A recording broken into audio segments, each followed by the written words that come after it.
আলাইহি ওয়াসাল্লাম সাল্লাল্লাহু আলাইহি আজিম।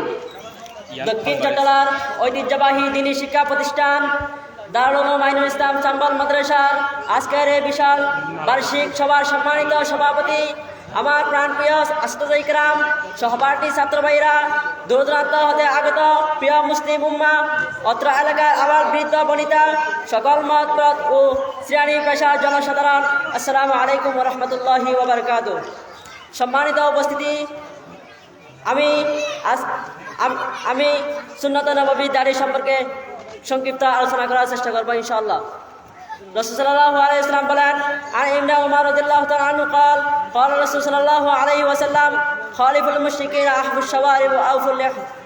হযরত আব্দুল্লাহ ইবনে উমর রাদিয়াল্লাহু থেকে বর্ণিত, রাসূল সাল্লাল্লাহু আলাইহি ওয়াসাল্লাম বলেছেন, তোমরা মুশরিকদের অন্যতাচরণ করো, তোমরা গোঁফ ছেটে ফেলো এবং দাড়ি ছেড়ে দাও। দাড়ি একটি রাসূল সাল্লাল্লাহু আলাইহি ওয়াসাল্লামের সুন্নাত, কিন্তু আমরা ভাবি দাড়ি রাখলে মানুষ আঙ্কেল বলবে, চাচা বলবে। এখন আপনি বলুন, রাসূল সাল্লাল্লাহু আলাইহি ওয়াসাল্লামের সুন্নাত বড় হয়ে গেছে নাকি স্ত্রী সাইদের মহব্বত বড় হয়ে গেছে? আপনি নিজেই চিন্তা করে দেখুন, আপনার ভালোবাসার স্কিল কোন দিকে আপ ডাউন করছে। আল্লাহ তাআলা কোরআন কারিমে ইরশাদ করেন, ক্বালা ইয়া ইবনা উম্মা লা তাখুয বিলিহইয়াতি ওয়ালা বিরাসি ইন্নী খাশিতু আন তাকুলা ফাররাকতা বাইনা বনি ইসরাঈল ওয়া লাম তারকুব কওলি। হযরত হারুন আলাইহিস সালাম বলেন, হে আমার মাতৃন্দন, তুমি আমার দাড়ি ধরো না এবং মাথাও স্পষ্ট করো না। আমার এই আশঙ্কা হলো তুমি বলবে যে তুমি বনি ইসরাঈলদের মধ্যে বিভেদ সৃষ্টি করেছ আর তুমি আমার কথার মূল্য দাওনি। আল্লাহ তাআলা আমাদেরকে আজকের এই আলোচ্য বিষয়টি বাস্তবায়ন করার তৌফিক দান করো। ওয়া আখিরু দাওয়ানা আলহামদুলিল্লাহি রাব্বিল আলামিন। নাসরুম মিনাল্লাহি ওয়া ফাতহুন করিব। এই পর্যায়ে আমাদের সামনে মঞ্চ আছে অত্র মাদ্রাসার জামাতের সিনিয়র ছাত্র মোহাম্মদ মিনহাজুল ইসলাম।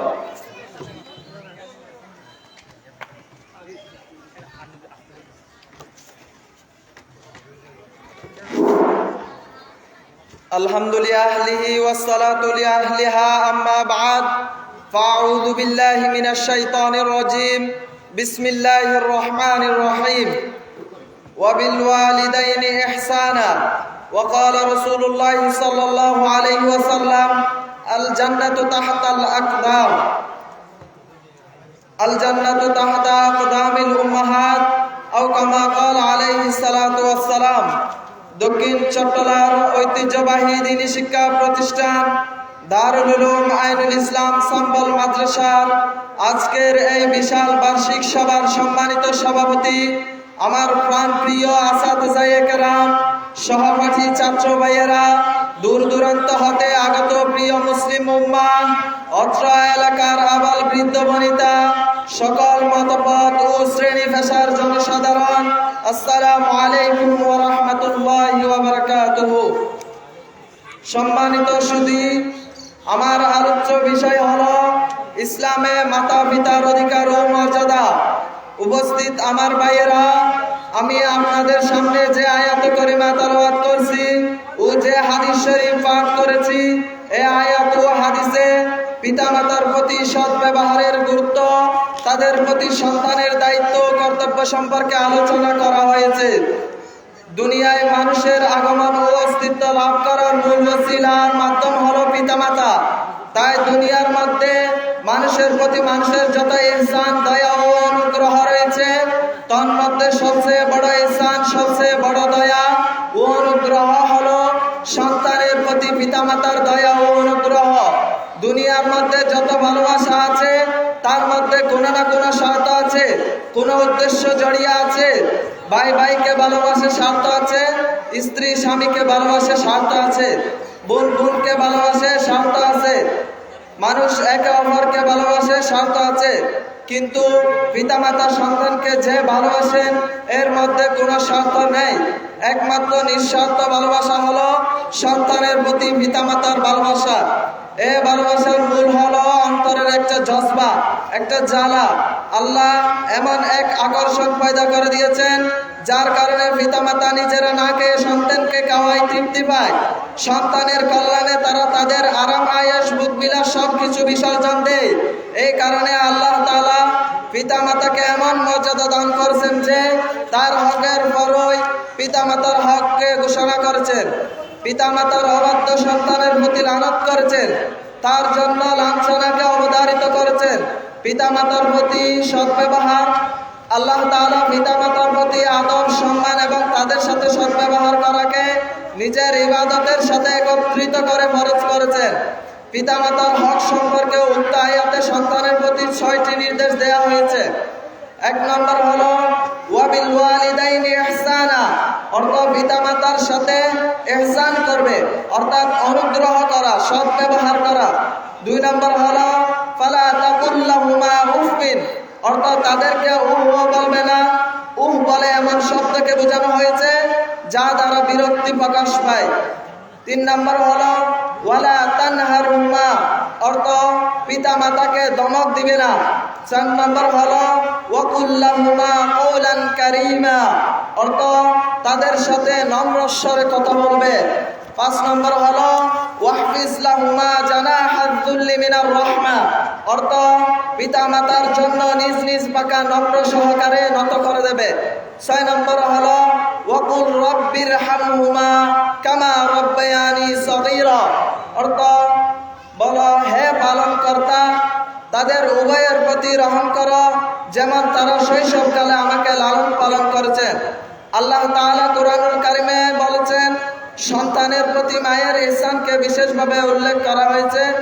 মা সন্তানকে ৯ মাস বা ১০ মাস পর্যন্ত গর্ভে ধারণ করেন এবং নিজে ভিজে জায়গায় শুয়ে সন্তানকে শূন্য জায়গায় শুইতে দেন, নিজের শরীরের উষ্ণতা দিয়ে তাকে তাপ দেন, গরমে ফ্যান না থাকলে সারা রাত হাত পাকা দিয়ে বাতাস করেন, ভালো জিনিস নিজে না খেয়ে সন্তানের মুখে তুলে দেন। এক কথায় সন্তানের লালন পালন যজ্ঞি জামালা সবই মাকে পোহাতে হয়। সন্তানের ক্ষুধা লেগেছে মা পেরেশান, সন্তানের পিপাসা লেগেছে মা পেরেশান, সন্তানের গরম লেগেছে মা পেরেশান, সন্তান অসুস্থ হয়ে গেলে তাও মা পেরেশান, সন্তানকে উঠেছে তাও মা পেরেশান, সন্তান পেশাব করেছে তাও মা পেরেশান, আর বাবা এসবের কিছু দ্বারে কাছেও যান না। এ কারণে হাদিসে মায়ের হকটা ৩ বার উল্লেখ করে আর বাপের হক 1 বার উল্লেখ করা হয়েছে। মায়ের দোয়া, এই হাদিস দ্বারা বোঝা যায় যে শরীয়তে মায়ের মর্যাদা কতখানি। মায়ের দোয়া যেমন সন্তানের কাছে লাগে, দুনিয়া ও আখিরাতের উন্নতি সাধিত হয়, তেমনি মা যদি বদদোয়া করেন এর দ্বারা সন্তানের দুনিয়া ও আখিরাত ধ্বংস হয়। মার দোয়া ও বদদোয়া উভয়টাই আল্লাহ তাআলা কবুল করেন। এই মার দোয়া ও তার খিদমতের জন্য হযরত ওয়াইস করনী রহমাতুল্লাহ আলাইহি সাহাবীর মর্যাদা থেকে বঞ্চিত রয়েছেন, কিন্তু সাহাবী হতে না পারলেও আল্লাহ তাআলা ভিন্ন লাইনে তার মর্যাদা এমনভাবে বৃদ্ধি করে দিয়েছেন যে সাহাবায়ে কেরাম, বিশেষভাবে খলিফাতুল মুসলিমিন হযরত ওমর রাদিয়াল্লাহু তাআলা আনহু বছরের পর বছর ওয়াইস করনীর তালাশে ফিরেছেন তাকে দিয়ে দোয়া করাবেন বলে, যেহেতু তার দোয়া কবুলের সংবাদ রাসূল করিম সাল্লাল্লাহু আলাইহি ওয়াসাল্লাম দিয়ে গিয়েছিলেন।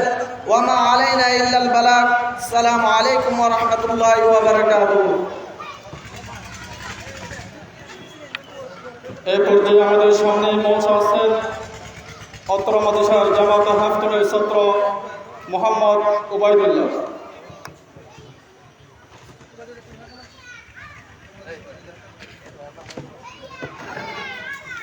السلام عليكم ورحمة الله وبركاته.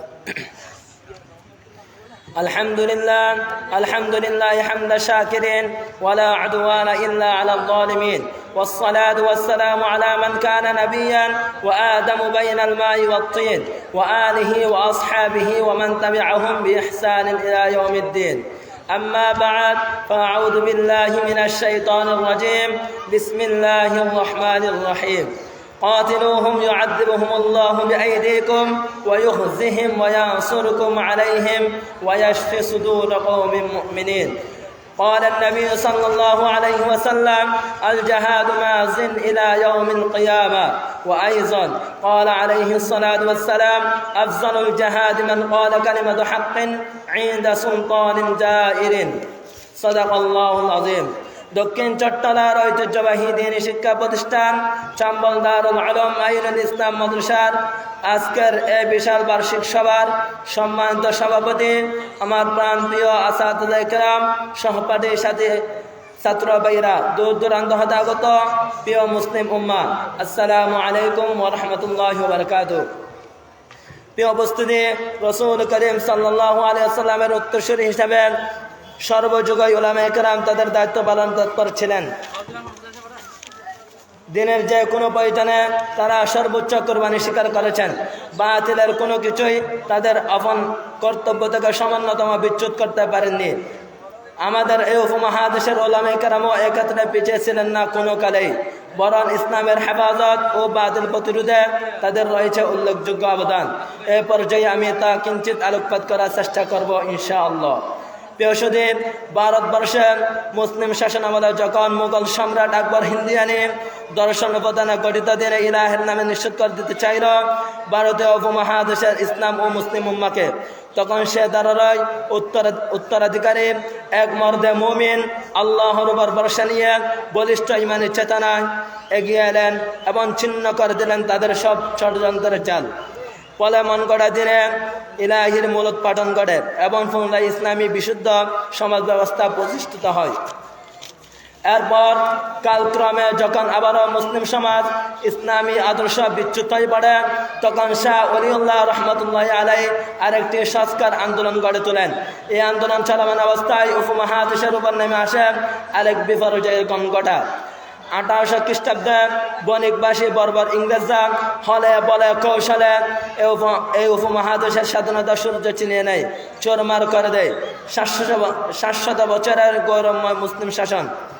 তখন শাহ ওলিউল্লাহ রহমতুল্লাহ আলাইহি সুযোগ্য উত্তরসূরি শাহ আব্দুল আজিজ রহমতুল্লাহ আলাইহি জেহাদের ডাক দেন, ঘোষণা করলেন ভারত এখন দারুল হরব বা শত্রু কবলিত, সুতরাং প্রতিটি ভারতবাসীর কর্তব্য হলো একে স্বাধীন করা। এই ফতোয়ার ঘোষণা শুনেন সৈয়দ আহমদ শহীদ ও শাহ ইসমাইল রহমতুল্লাহ আলাইহির নেতৃত্বে মুজাহিদ বাহিনী দলে দলে যোগদান করলেন বালাকোটের প্রান্তরে।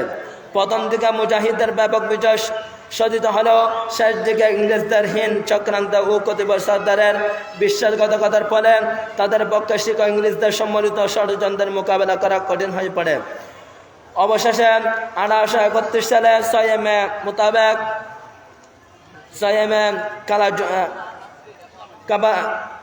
কালাকোট যুদ্ধে সৈয়দ আহমদ শহীদ নিজের বহু সঙ্গী সহ শাহাদত বরণ করেন।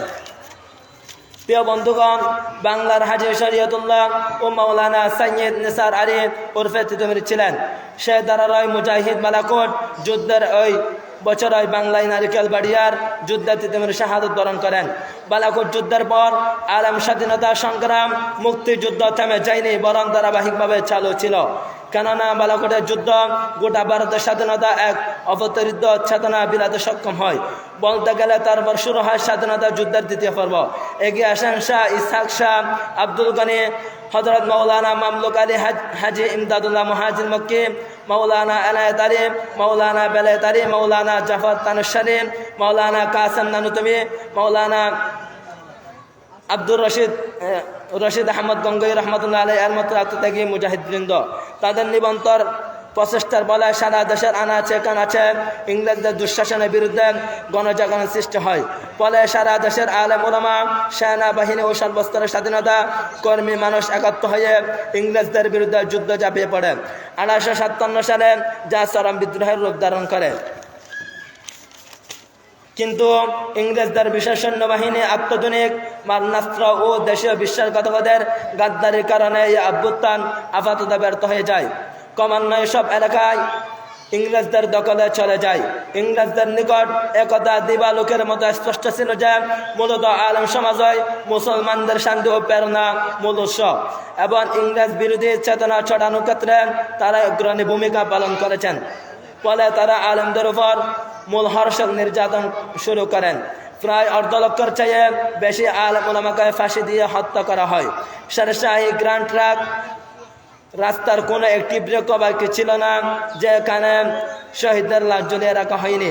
আন্দামান, মালদা, সাইপ্রাস ও কালাপানিতে দ্বীপান্তর করা হয় হাজার হাজার আলেম ওলামাকে।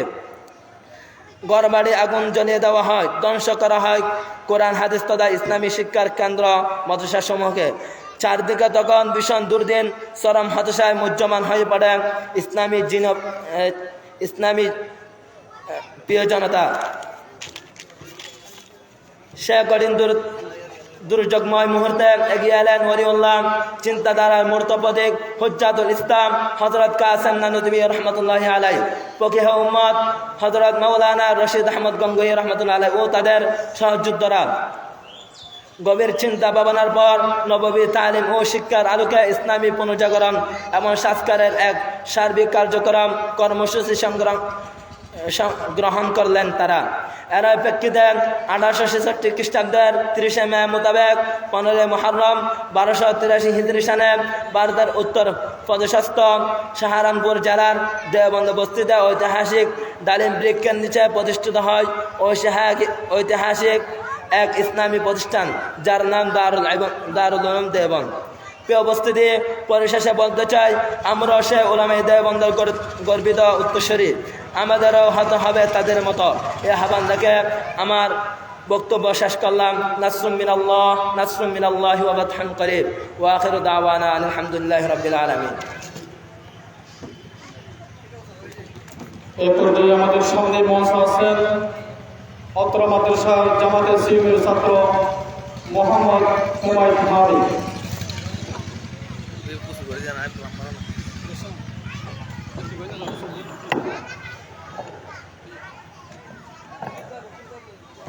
বিসমিল্লাহির রহমানির রহিম নাহমাদুহু ওয়া নুসাল্লি আলা রাসূলিল কারীম আম্মা বাদ ফাকাদ ক্বালা আল্লাহু তাআলা ওয়া ইযাল মাউউদাতু সুইলাত আন আব্দুল্লাহ বিন ওমর রাদিয়াল্লাহু তাআলা আনহু قال وقال رسول الله صلى الله عليه وسلم الدنيا كلها متاع وخير متاع الدنيا المرأة الصالحة صدق الله العلي العظيم।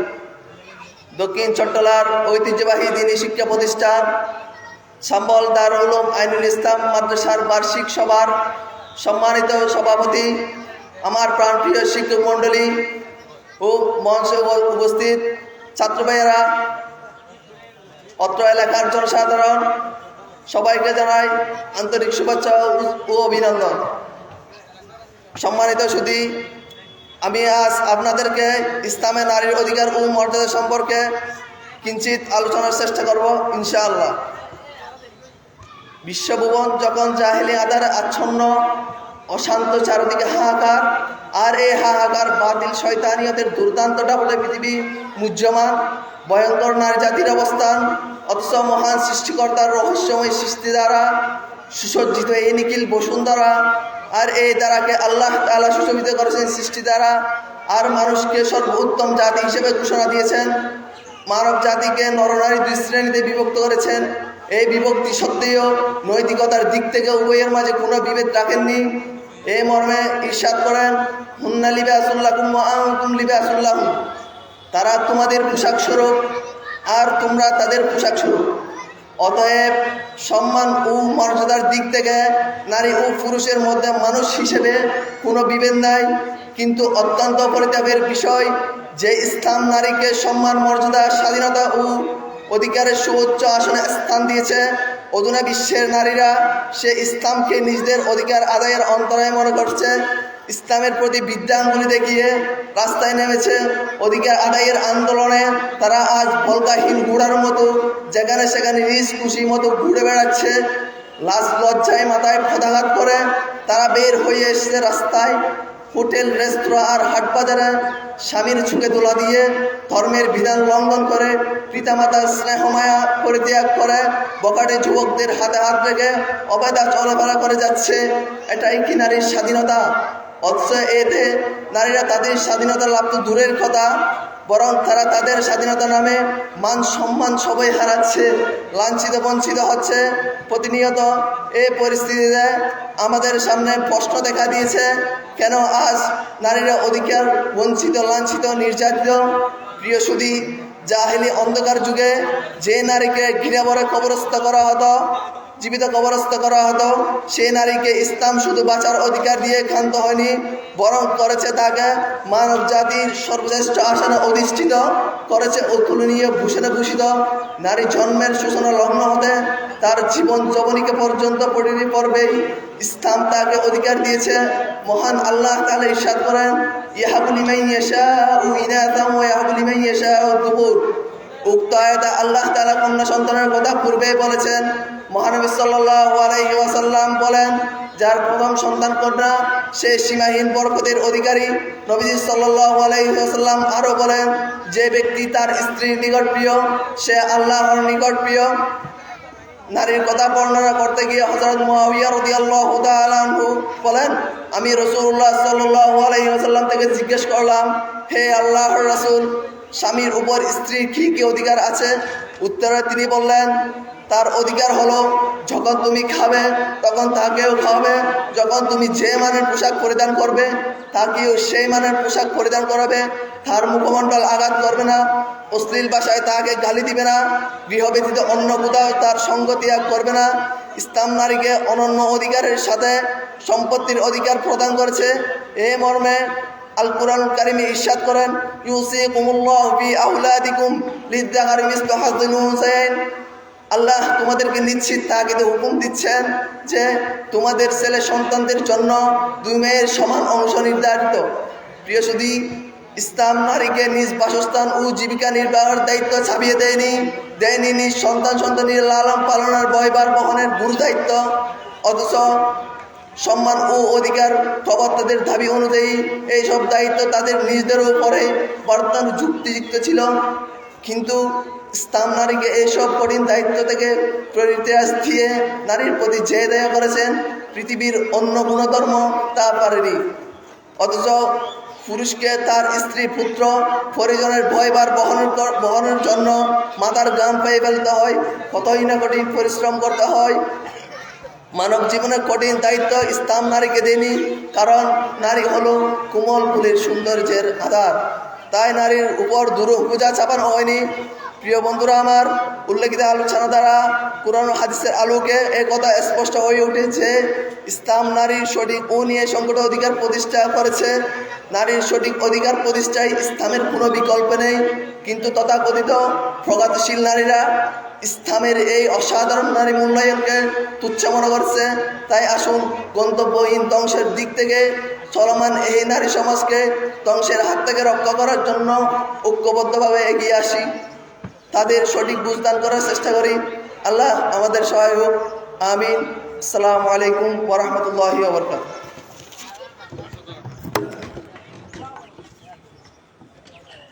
এই পর্যায়ে আমাদের সামনে পৌঁছাচ্ছেন অত্র মাদ্রাসার জামাতের চারুলের ছাত্র মোহাম্মদ আতাউল্লাহ।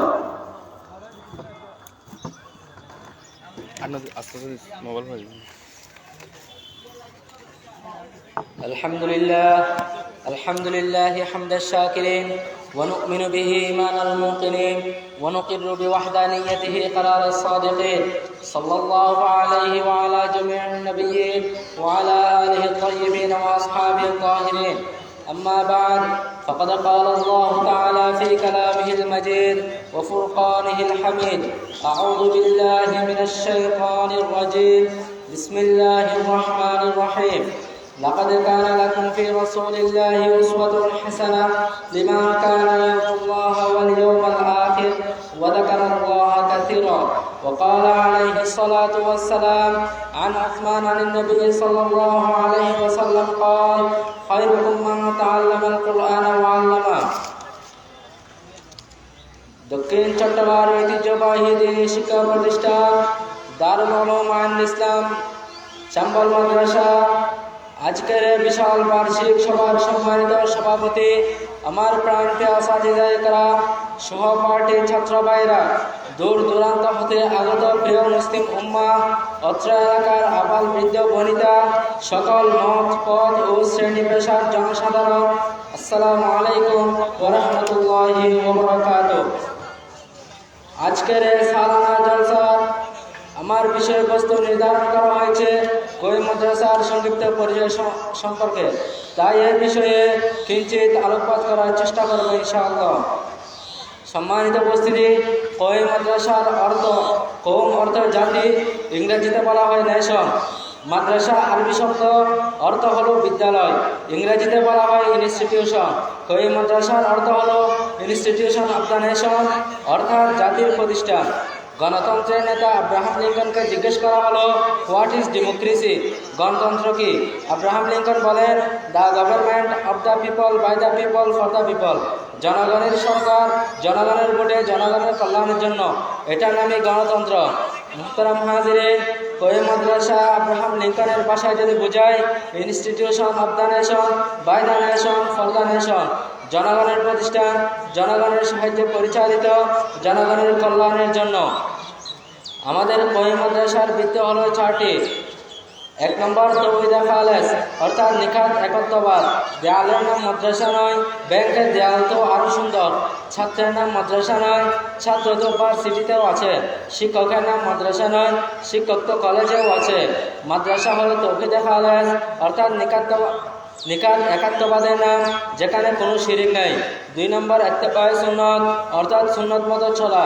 3 নম্বর তাআল্লুক মা আল্লাহ, অর্থাৎ আল্লাহর সাথে সম্পর্ক রাখা। 4 নম্বর ইলাহি কালিমাতুল্লাহ, অর্থাৎ আল্লাহর হুকুম সব কিছুর উপরে। প্রিয় সুধী, বর্তমান বিশ্বের বিভিন্ন মতবাদ রয়েছে। আমাদের মতবাদ হলো দেওবন্দি মতবাদ। তাকে আরবিতে বলা হয় দেওবন্দিয়ত। দেওবন্দিয়তের পরিচয়, দারুল উলুম দেওবন্দের 50 বছরের মুহতামিম আল্লামা কারি তৈয়ব সাহেব রহমতুল্লাহ আলাইকে দারুল উলুম দেওবন্দের পরিচয় সম্পর্কে পরিচয় দেওয়ার জন্য প্রশ্ন করা হলে তিনি বলেন, হাম দীনান মুসলিম হে। দারুল উলুম দেওবন্দের 1 নম্বর পরিচয় হলো, আমরা ধর্ম হিসেবে মুসলমান। ফেরকাতান আহলে সুন্নাত ওয়াল জামাত হে, দল হিসেবে আহলে সুন্নাত ওয়াল জামাত, অর্থাৎ খাঁটি সুন্নি। মযহাবান হানফি হে, মযহাব হিসেবে আমরা হানফি, অর্থাৎ ইমাম আযম আবু হানিফা রহমতুল্লাহ আলাইহির অনুসারী। স্লোগান চিশতি হে, বলকে জামিউস সালাসিল হে।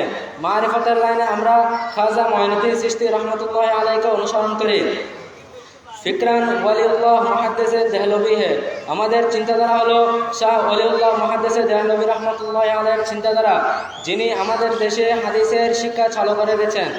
উসুলান কাসেমি হে, আমাদের মৌলিক চিন্তাধারা দেওবন্দ মাদ্রাসার প্রতিষ্ঠাতা কাসেম নানতুবী রহমতুল্লাহ আলাইহির চিন্তাধারা। ফুরওয়ান গঙ্গোহী হে, বিস্তারিত মশলা ফতোয়া আমাদেরকে দান করেছেন আল্লামা রশিদ আহমদ গঙ্গোহী রহমতুল্লাহ আলাইহি। নিসবাতান দেওবন্দি হে, আমরা সম্বন্ধ সূত্রে দেওবন্দি, এই জন্য প্রতিষ্ঠানকে দেওবন্দি মাদ্রাসা বলা হয়। এটার নাম হলো দেওবন্দিয়ত তথা দেওবন্দি মতবাদ। আল্লাহ পাক রব্বুল আলামিন আমাদেরকে দেওবন্দের সহিহ আকীদার উপর অটল থাকার তৌফিক দান করুক, আমিন। ওয়া আখিরু দাওয়ানা আলহামদুলিল্লাহি রাব্বিল আলামিন। আসসালামু আলাইকুম ওয়া রাহমাতুল্লাহি ওয়া বারাকাতুহু।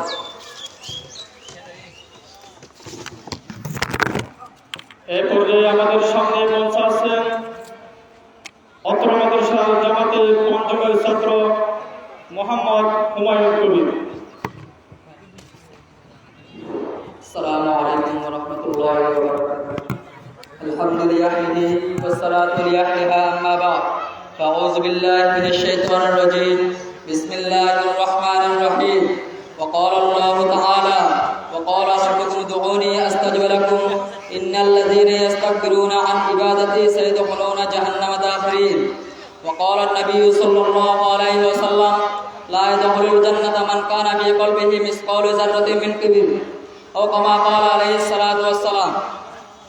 দক্ষিণ চট্টলা অন্যতম ঐতিহ্যবাহী দ্বীনি শিক্ষা প্রতিষ্ঠান দারুল উলুম আল ইসলাম চাম্বল মাদ্রাসার আজকের এই বিশাল বার্ষিক সভার সম্মানিত সভাপতি, আমার প্রাণপ্রিয় আস্তাদিকরাম, সহপাঠী ছাত্র ভাইরা, দূর দূরান্ত হতে আগত প্রিয় মুসলিম উম্মাহ, অত্র এলাকার আবার বৃদ্ধ বনিত সকল মতপদ ও শ্রেণী পেশার জনসাধারণ, আসসালামু আলাইকুম ওয়া রাহমাতুল্লাহি ওয়া বারাকাতুহু।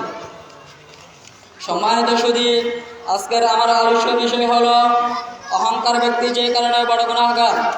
সময়ের সংক্ষিপ্ত পরিসরে এই বিষয়ে কিঞ্চিত আলোকপাত করার চেষ্টা করব ইনশাআল্লাহ।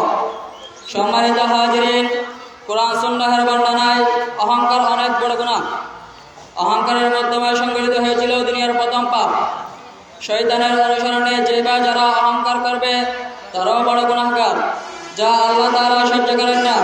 মানুষের যে সব কাজ কবিরা গুনাহ হয়ে থাকে তার মধ্যে অন্যতম একটি হলো অহংকার। বুঝে না বুঝে অনেকে বিভিন্ন বিষয় নিয়ে অহংকার করে থাকে, অথচ অহংকার পতনের মূল।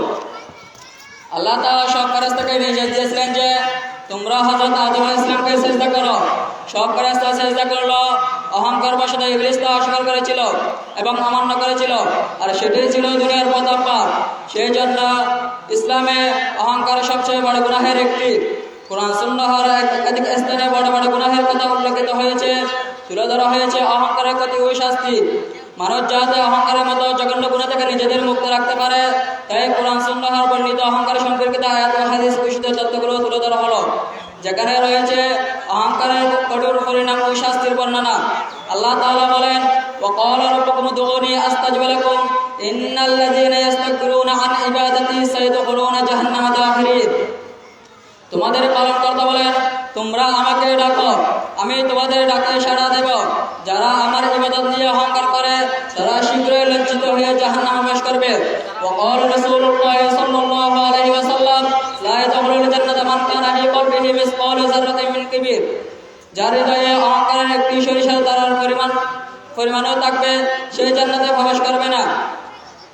যারা আল্লাহর দাসত্বকে লজ্জাবোধ করবে কিংবা আল্লাহকে প্রভু বলবে না, তো অহংকার করবে, তাদের পরিণতি সম্পর্কে আল্লাহ তাআলা হযরত ঈসা আলাইহিস সালাম ও ফেরেশতাদের উদাহরণ উল্লেখ করে ঘোষণা দেন, মসিহ ঈসা আল্লাহর বান্দা হবেন, তাতে তার কোনো লজ্জাবোধ নাই, এবং কোন ফেরেশতারাও আল্লাহর দাসত্ব করবে, তাদেরও লজ্জাবোধ নাই।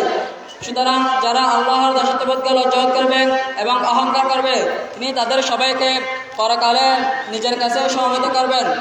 অথবা যারা ঈমান এনেছে এবং সৎ কাজ করেছে, তিনি তাদের পরিপূর্ণ সব দান করবেন, বরং সেই অনুগ্রহ আরো বেশি দেবেন।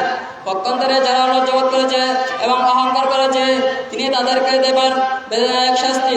আল্লাহকে ছাড়া তারা কোনো সাহায্যকারী ও সমর্থক পাবে না।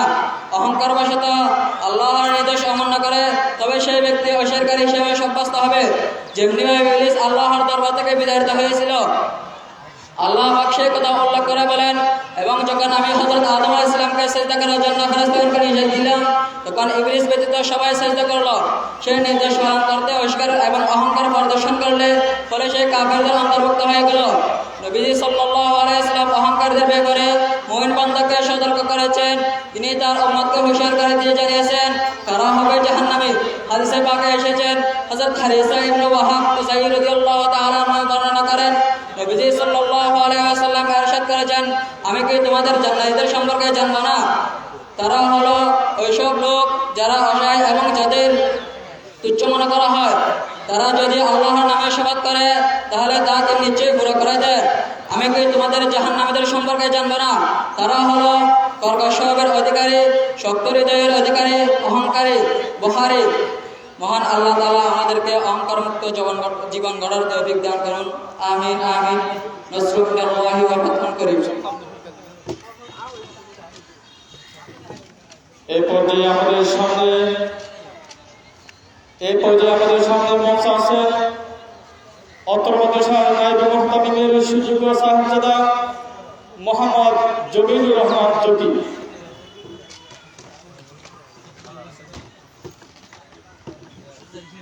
الحمدلله لأهلها والصلاة لأهله أما بعد فأعوذ بالله من الشيطان الرجيم بسم الله الرحمن الرحيم فلولا نفر من كل فرقة منهم طائفة ليتفقهوا في الدين ولينظروا قومهم إذا رجعوا إليهم لعلهم يحذرون صدق الله العلي العظيم।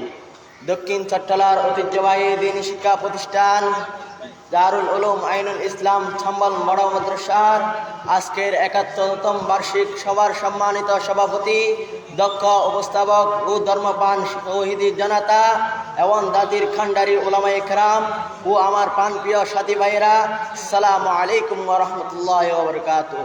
সম্মানিত সুধী, আজকে আমার আলোচ্য বিষয় হলো কওমি মদয়ে কেন এলাম। এই সংক্ষিপ্ত সময়ের পরিসরে কিঞ্চিত আলোকপাত করার চেষ্টা করবো ইনশাআল্লাহ। সম্মানিত উপস্থিতি, শিক্ষাই হচ্ছে জাতির মেরুদণ্ড, কিন্তু যখন শিক্ষাই হয় সকল অনিষ্টের মূল এবং শিক্ষা অর্জন করেও যখন সৃষ্টির লক্ষ্য ও উদ্দেশ্য জানা সম্ভব না হয়, তখন সে শিক্ষা গ্রহণের চেয়ে অজ্ঞ ও মূর্খতাকাই শ্রেয়। প্রিয় বন্ধুগণ, এই মুহূর্তে আমার মনে পড়ে যায় ভারত স্বাধীনতার অগ্রনায়ক মৌলানা আবুল কালাম আজাদ রাহিমাহুল্লাহ। এর একটি কথা তিনি অত্যন্ত চমৎকার বলেছেন, ওই আন্দোলন থেকে বসে থাকাই উত্তম যে আন্দোলন তোমাকে ধ্বংসের দিকে ধাবিত করবে। আমি তার ওই সুর মিলিয়ে বলতে চাই, ও শিক্ষা থেকে নিরক্ষর ও অজ্ঞ থাকাই উত্তম যে শিক্ষা মানুষকে অন্ধকারের চোরাবালিতে বিলীন করিয়ে দেয়। সুপ্রিয় নবীন প্রবীণ বন্ধুরা, আমাদের সৌভাগ্য যে আমরা ওই গন্তব্যহীন চোরাবালিতে নিজের ধর্মকে বিলীন না করে খোদাই রাস্তায় নিজেদেরকে উৎসর্গ করার জন্য কই মাদ্রাসায় এসেছি। আমরা কই মাদ্রাসায় এসেছি আকাবির আসলাফদের পূর্বসূরি মহামনীষীদের পথ ও পদ্ধতি অনুসরণ করে আল্লাহর জমিনে আল্লাহর প্রতিষ্ঠার জন্য ইসলাম আন্দোলন শিখাকে দেশ হতে দেশান্তরে ছড়িয়ে দেওয়ার জন্য। সুধীমণ্ডলী, আমরা খই মাদ্রাসায় এসেছি এই জন্য যেন পবিত্র কোরআনের ওই আয়াত ফালাউলা নাফারা মিন কুল্লি ফিরকাতিন মিনহুম এর উপর আমল করতে পারি।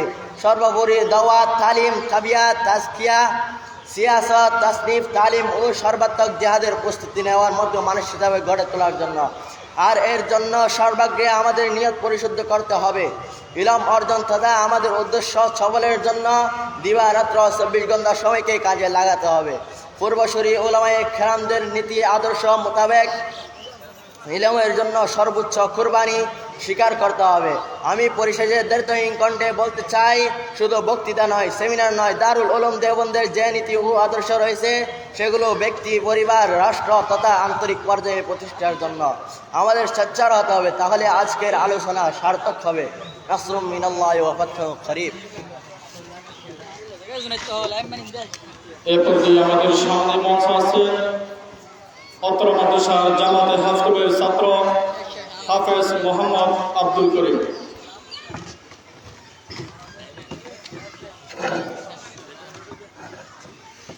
السلام عليكم ورحمة الله تعالى وبركاته. الحمد لله الذي خلق الليل والنهار والشمس والقمر بحسبان وفضل زمانا على زمان، والصلاة والسلام على شمس الهداية واليقين وعلى آله وأصحابه الهادين المتبعين ومن تبع هداهم إلى يوم الدين. أما بعد، فقد قال الله تعالى في كلامه المجيد وفي فرقانه الحميد: أعوذ بالله من الشيطان الرجيم، بسم الله الرحمن الرحيم. ظهر الفساد في البر والبحر بما كسبت أيدي الناس ليذيقهم بعض الذي عملوا لعلهم يرجعون. وقال رسول الله صلى الله عليه وسلم: ما لم تحكم أئمتهم بكتاب الله ويتخيروا مما أنزل الله إلا جعل الله بأسهم بينهم، أو كما قال عليه الصلاة والسلام. মুহতারাম হাজিরিন, ঐতিহ্যবাহী দ্বীনি শিক্ষা নিকেতন সাম্বল দারুল উলুম আইনুল ইসলাম মাদ্রাসার পবিত্র আঙ্গিনায় আয়োজিত আজকের এই চমৎকার বার্ষিক সভার সম্মানিত সভাপতি, পরম শ্রদ্ধাভাজন উলামায়ে কেরাম, উপস্থিত আমার প্রাণপ্রিয় তরুণ ছাত্র ভাইয়েরা, সকলকে জানাই আমার হৃদয় নিংড়ানো আন্তরিক শুভেচ্ছা ও মুবারকবাদ। মুহতারাম হাজিরিন, মুসলিম বিশ্বের বর্তমান অবস্থা সম্পর্কে প্রায় প্রতিটি মুসলিম অবগত। সর্বত্র মুসলমান জনগণ এক মহা সংকটকাল অতিক্রম করছে। সামাজিক, অর্থনৈতিক, সাংস্কৃতিক, প্রবৃত্তি কোনো পর্যায়ে মুসলমানরা আজ শান্তিতে নেই। সব ক্ষেত্রে বিপর্যয় আর বিপর্যয়। বিশাল সাগরের মাঝে চালকবিহীন দিশাহারা জাহাজের অবস্থা যেমন, মুসলিম জাতির অবস্থাও তেমন। এমন এক করুণ প্রেক্ষাপটে আমাদের করণীয় কি হতে পারে? আমাদের উত্তরণের উপায় কি? কোরআন হাদিস আমাদের বর্তমান প্রেক্ষাপট নিয়ে আগাম সতর্কবার্তা প্রদান করেছেন কিনা, এ বিষয় নিয়ে কিঞ্চিত আলোকপাত করার চেষ্টা করাবো ইনশাআল্লাহ। মুহতারাম হাজিরিন, আমরা যদি আমাদের সমাজের দিকে তাকাই, সেটি আমাদের অর্থ ব্যবস্থা হোক বা বাজারের হাল হাকিকত, সেটি কিংবা রাজনৈতিক অবস্থা, সর্বক্ষেত্রেই আমরা একের পর এক হতাশাজনক পরিস্থিতি পেশ করছি। ফর এক্সাম্পল, যদি স্বাস্থ্য খাতের দিকে নজর দেন তাহলে দেখতে পাবেন স্বাস্থ্য খাত নিয়ে আমাদের দুরবস্থা। যদি আমরা আমাদের অর্থ ও আমাদের বাজার ব্যবস্থার দিকে তাকাই, খুবই উচ্চবিত্ত হাতে গোনা কয়েকজনের কথা বলছি না, যাদের কাছে মাছ গোশতের দাম 1000 টাকা পেরিয়ে গেলেও সহনীয় ও নাগালের ভিতর মনে হয়, বলছি আমাদের বৃহত্তর জনগোষ্ঠী তথা মধ্যবিত্ত ও নিম্নবিত্তদের কথা। তাদের প্রত্যেকেরই একই অভিযোগ, তাদের জীবনযাত্রার ব্যয় বাড়ছে। সবজির বাজারে আগুন, মাছের বাজারে আগুন, গোটা দুনিয়ায় অর্থনীতির মন্দাভাব, বেকারত্ব দিন দিন বাড়ছে। এমনকি যেসব দেশের অর্থনীতি খুবই ভালো তাদেরও অভিযোগ মন্দাভাব। এ ব্যাপারে হাদিসের বক্তব্য কি? এগুলো কেন হচ্ছে? শুধু এ বিষয়েই নয়, আমরা প্রত্যেকেই আমাদের শাসকদের হাতে নির্যাতিত। প্রত্যেকেরই অভিযোগ যে আমরা অন্য কারো দ্বারা নিগৃহীত হচ্ছি, শোষিত হচ্ছি। কেউ না কেউ আমার উপর অন্যায় করছে, নির্যাতন করেছে। এভাবে খুন, রাহাজানি, ডাকাতি, বায়ে বায়ে মারামারি সহ রকমারি সমস্যা দিন দিন ক্রমশ বেড়েই চলছে। এ ব্যাপারে কোরআন হাদিসের বক্তব্য কি? এটি শুধু বাংলাদেশের পরিস্থিতি নয়, বৈশ্বিক পরিস্থিতি, বৈশ্বিক সমস্যা। উক্ত সমস্যাগুলির ব্যাপারে আমরা প্রথমে কোরআনের কাছে যেতে চাই, কারণ কোরআন শাশ্বত ও চিরন্তন কালাম। কিয়ামত পর্যন্তই মানুষের সমাজে যা ঘটবে, যা কিছু প্রয়োজন, কোরআন সে ব্যাপারে মৌলিক বক্তব্যগুলো আমাদেরকে শোনায়। কোরআনের বক্তব্য হলো, যাহারাল ফাসাদু ফিল বাররি ওয়াল বাহরি বিমা কাসাবাত আইদিন নাস লিয়ুযীকাহুম বা'দাল্লাযী আমিলু লাআল্লাহুম ইয়ারজিউন। অর্থাৎ জলে স্থলে সব জায়গায় বিপর্যয় ছড়িয়ে পড়ছে। যা কিছু আমরা পৃথিবীতে অনিয়ম ও গোলমাল থেকে নিয়ে দেখতে পাচ্ছি, সব কিছু আমরা দেখতে পাচ্ছি, সব কিছুই মানুষের দায়িত্বহীনতা ও অশুভ কাজের অশুভ ফল। এগুলোর জন্য আমরাই দায়ী। কেন এসব হয়? যাতে করে মানুষ যা কিছু করছে তার কিছু স্বাদ দুনিয়াতে গ্রহণ করতে পারে এবং আমার দিকে ফিরে আসে। তাওবা করার ও ফিরে আসার মানসিকতা তার মাঝে তৈরি হয়। মুহতারাম হাজিরিন, রাসূল সাল্লাল্লাহু আলাইহি ওয়াসাল্লাম কিয়ামত পর্যন্ত উম্মতের সামনে আগত পরিস্থিতির ব্যাপারে আজ থেকে 1400 বছর আগে আমাদেরকে সব বিষয়ে সতর্ক করে গিয়েছেন। উম্মাহ সামনে যেসব বিপদের সম্মুখীন হবে তার সম্পর্কে রাসূল সাল্লাল্লাহু আলাইহি ওয়াসাল্লাম আগাম সতর্কবার্তা জানিয়ে দিয়েছেন।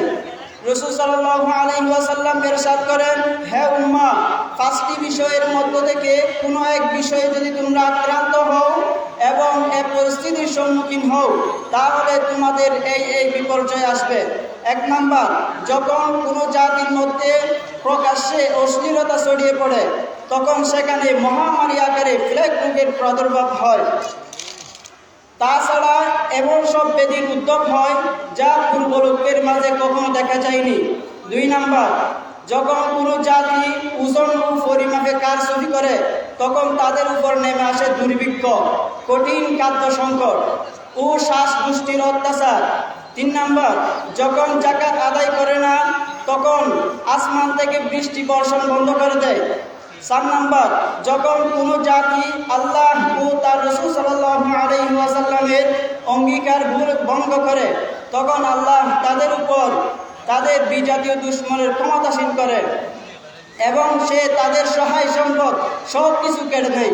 5 নাম্বার, যখন তোমাদের শাসকবর্গ আল্লাহর কিতাব মোতাবেক মীমাংসা করে না এবং আল্লাহর নাযিলকৃত বিধানকে গ্রহণ করে না, তখন আল্লাহ তাদের পরস্পরের মধ্যে যুদ্ধ বাঁধিয়ে দেয়।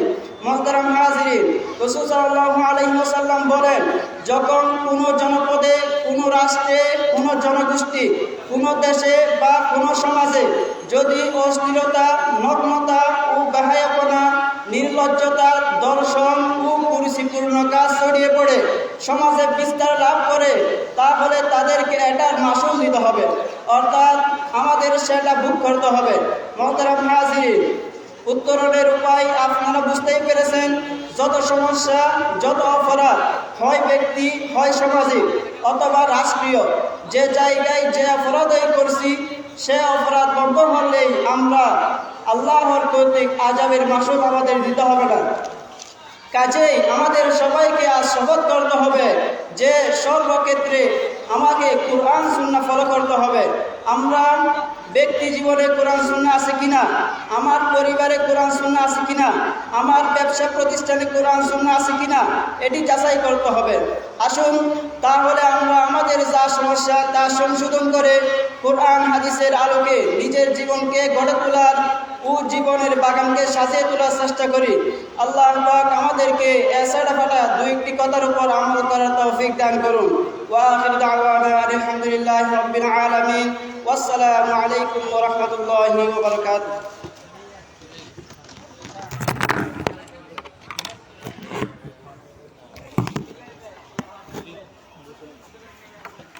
এ পর্যায়ে আমাদের সামনে মঞ্চ আছেন অত্র মাদ্রাসার জামাতের সিনিয়র ছাত্র মোহাম্মদ নাইমুদ্দিন।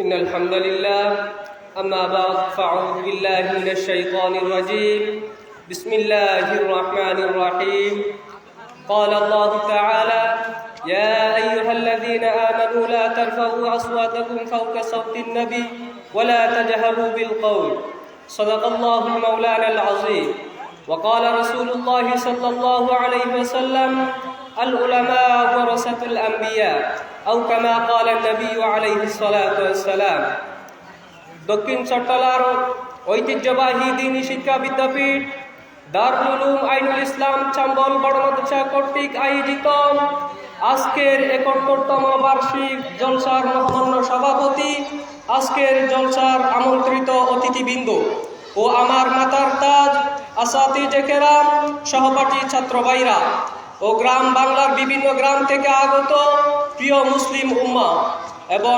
অত্র এলাকার আবাল বৃদ্ধ বনিতা ধর্মপ্রাণ তৌহিদি জনতা, আসসালামু আলাইকুম ওয়া রাহমাতুল্লাহি ওয়া বারাকাতুহু। সম্মানিত উপস্থিতি, আজকে আমার বিষয় নির্ধারণ করা হয়েছে ওস্তাদের মর্যাদা ও খেদমত। এলমনবী শিক্ষার অভাবে যখন মারামারি, হানাহানি, জুলুম আর নির্যাতনের পরিস্থিতি বিরাজ করছে, কোরআন ও হাদিসের দ্বারক বাহক তথা হক্কানি উলামায়ে কেরামের সঠিক মর্যাদা সম্মান না দিয়ে উপেক্ষা করা হয়েছে, যখন স্কুল, কলেজ, বিশ্ববিদ্যালয় ও কোনো মাদ্রাসায় উস্তাদের যত মর্যাদা দেওয়া হচ্ছে না, ছাত্ররা বেয়াদবি করছে, খেদমতের পরিবর্তে গুলি তুলসি মেরে উড়িয়ে দিচ্ছে উস্তাদের মান মর্যাদা। ঠিক তখনই আমি উস্তাদের মর্যাদা ও খেদমত সম্পর্কে কিছু বলতে মঞ্চে দাঁড়িয়েছি। প্রিয় সুধী মণ্ডলী, আমি আমার বক্তব্যকে 3 ভাগে বিভক্ত করেছি। 1, উস্তাদের মাকাম ও মর্যাদা, 2, উস্তাদের ইহতিরাম ও খেদমত, 3, খেদমতের সুফল ও ফজিলত। প্রিয় সাথী ভাইরা, আমাদের সর্বপ্রথম জানতে হবে উস্তাদের স্থান ও মর্যাদা কোথায়।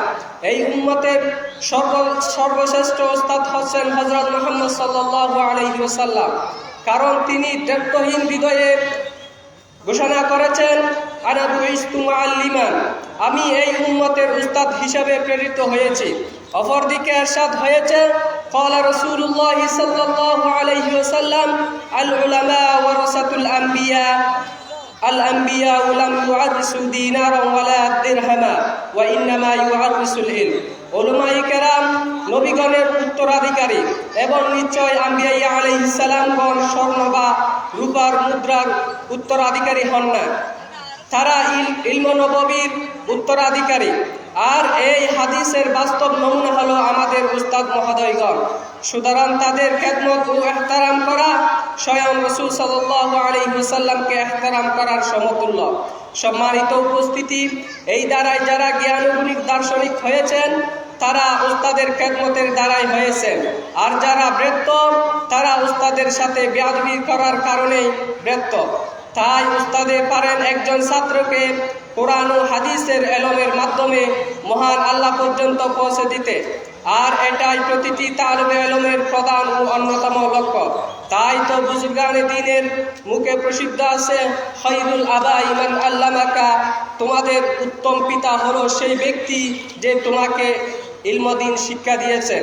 মুহতারাম হাজরিন, কেননা জন্মদাতা পিতা তো সন্তান আসমান থেকে জমিনে নামায়, আর রুহানি পিতা তথা উস্তাদ সন্তানকে ইসলামিক স্কলার, তাহাজিব, তামাদ্দুন ও সভ্যতার আলো দিয়ে জমিন থেকে আসমানে সমাসীন করেন। তাই তাই যখন বাদশাহ জুলকারনাইনকে জিজ্ঞাসা করা হয়েছিল, আপনি উস্তাদকে এত ইজ্জত করেন কেন? তার উত্তরে তিনি বলিলেন, পিতা মাতা আমাকে নবমণ্ডল থেকে ভূমণ্ডলে নামিয়েছেন, আর উস্তাদ আমাকে ভূমণ্ডল থেকে নবমণ্ডলে উঠিয়েছেন, তাকে এত সম্মান করি। এই জন্য উস্তাদের হক পরিপূর্ণভাবে আদায় করা, তাদের সন্তুষ্টির লক্ষ্য রাখা এবং অসন্তুষ্টি থেকে বেঁচে থাকা সকল ছাত্রর একান্ত জরুরি। অন্তরে উস্তাদের প্রতি ভালোবাসা রাখা, চলার সময় উস্তাদের আগে না চলা, তার সামনে কখনো না বসা, তার কোনো জিনিস ব্যবহার না করা, অনুমতি ব্যতীত কখনো তার সাথে কথা আরম্ভ না করা, প্রতিদিনের সবক সুন্দরভাবে আদায় করা ইত্যাদি উস্তাদের প্রতি সম্মান প্রদর্শনের অন্তর্ভুক্ত। সুতরাং আমাদের সর্বদা উস্তাদের খেদমত ও এহতারাম করতে হবে। খেদমত ছাড়া ইলম কখনো আসতে পারে না। তাই তো কবি বলেছেন, এলমোরা হার কৃষ্ণয়া বিতা নদারি সসহাসাল হেরসেকু তা ফাহমে কামিল জমিহাতের কুল্লিহাল খেদমতে উস্তাদ বায়দ হামসব খানি মদাম লফজরা তাহকিক কাহানি তাসবি মর্দে কামাল। উস্তাদের খেদমতের ফজিলত অপরিসীম, যা বর্ণনা করা শেষ করা যাবে না। যার ফলাফল আমরা অনেকেই দেখেছি। উস্তাদের খেদমতের কারণে সম্মানের উচ্চশানে সমাসীন হয়েছেন। এই ছাড়াও উস্তাদের খেদমত করলে এলমের মাধ্যমে বরকত হয়, সফলতার দ্বার উচ্চসন হয়, অসাধ্য কাজও সাধিত হয়ে যায়। খেদমতে আল্লাহর সন্তুষ্টি অর্জিত হয়। যেমন কথাই বলে, খেদমতে খুদা মিলে ইবাদতে জান্নাত মিলে। কথাটি কিন্তু সত্য। প্রিয় বন্ধুগণ, আজ যতদিন অতিবাহিত হচ্ছে, আমাদের মধ্যে উস্তাদের ব্যাপারে উদাসীনতা ততই বাড়ছে। উস্তাদের মত পুষ্টির প্রতি আমরা লক্ষ্য করছি না। আর সকল প্রকার শিক্ষা প্রতিষ্ঠানগুলিতে বেয়াদবির হার ক্রমান্বয়ে বেড়ে চলছে। তাই আমাদেরকে উস্তাদের খেদমতের মাধ্যমে এই অবস্থার পরিবর্তন ঘটাতেই হবে। উস্তাদের মর্যাদাকে অনুধাবন করা শিখতে হবে। মহান আল্লাহ আমাদের তৌফিক দান করুক। কবি কাদের নওয়াজ ভাষায় বলেন, আজ হদেশির উন্নত হলো শিক্ষার গুরুশির, সত্যই তুমি বাদশাহ আলমগীর। ওয়াহির দাওয়ানা আলহামদুলিল্লাহি রাব্বিল আলামিন। আসসালামু আলাইকুম ওয়া রাহমাতুল্লাহি ওয়া বারাকাতুহু। এই পর্যায়ে আমাদের সামনে মঞ্চে আসছেন অত্র মাদ্রাসার জামাতে হাফতুমের ছাত্র হাফেজ আবুল হুযাইফা।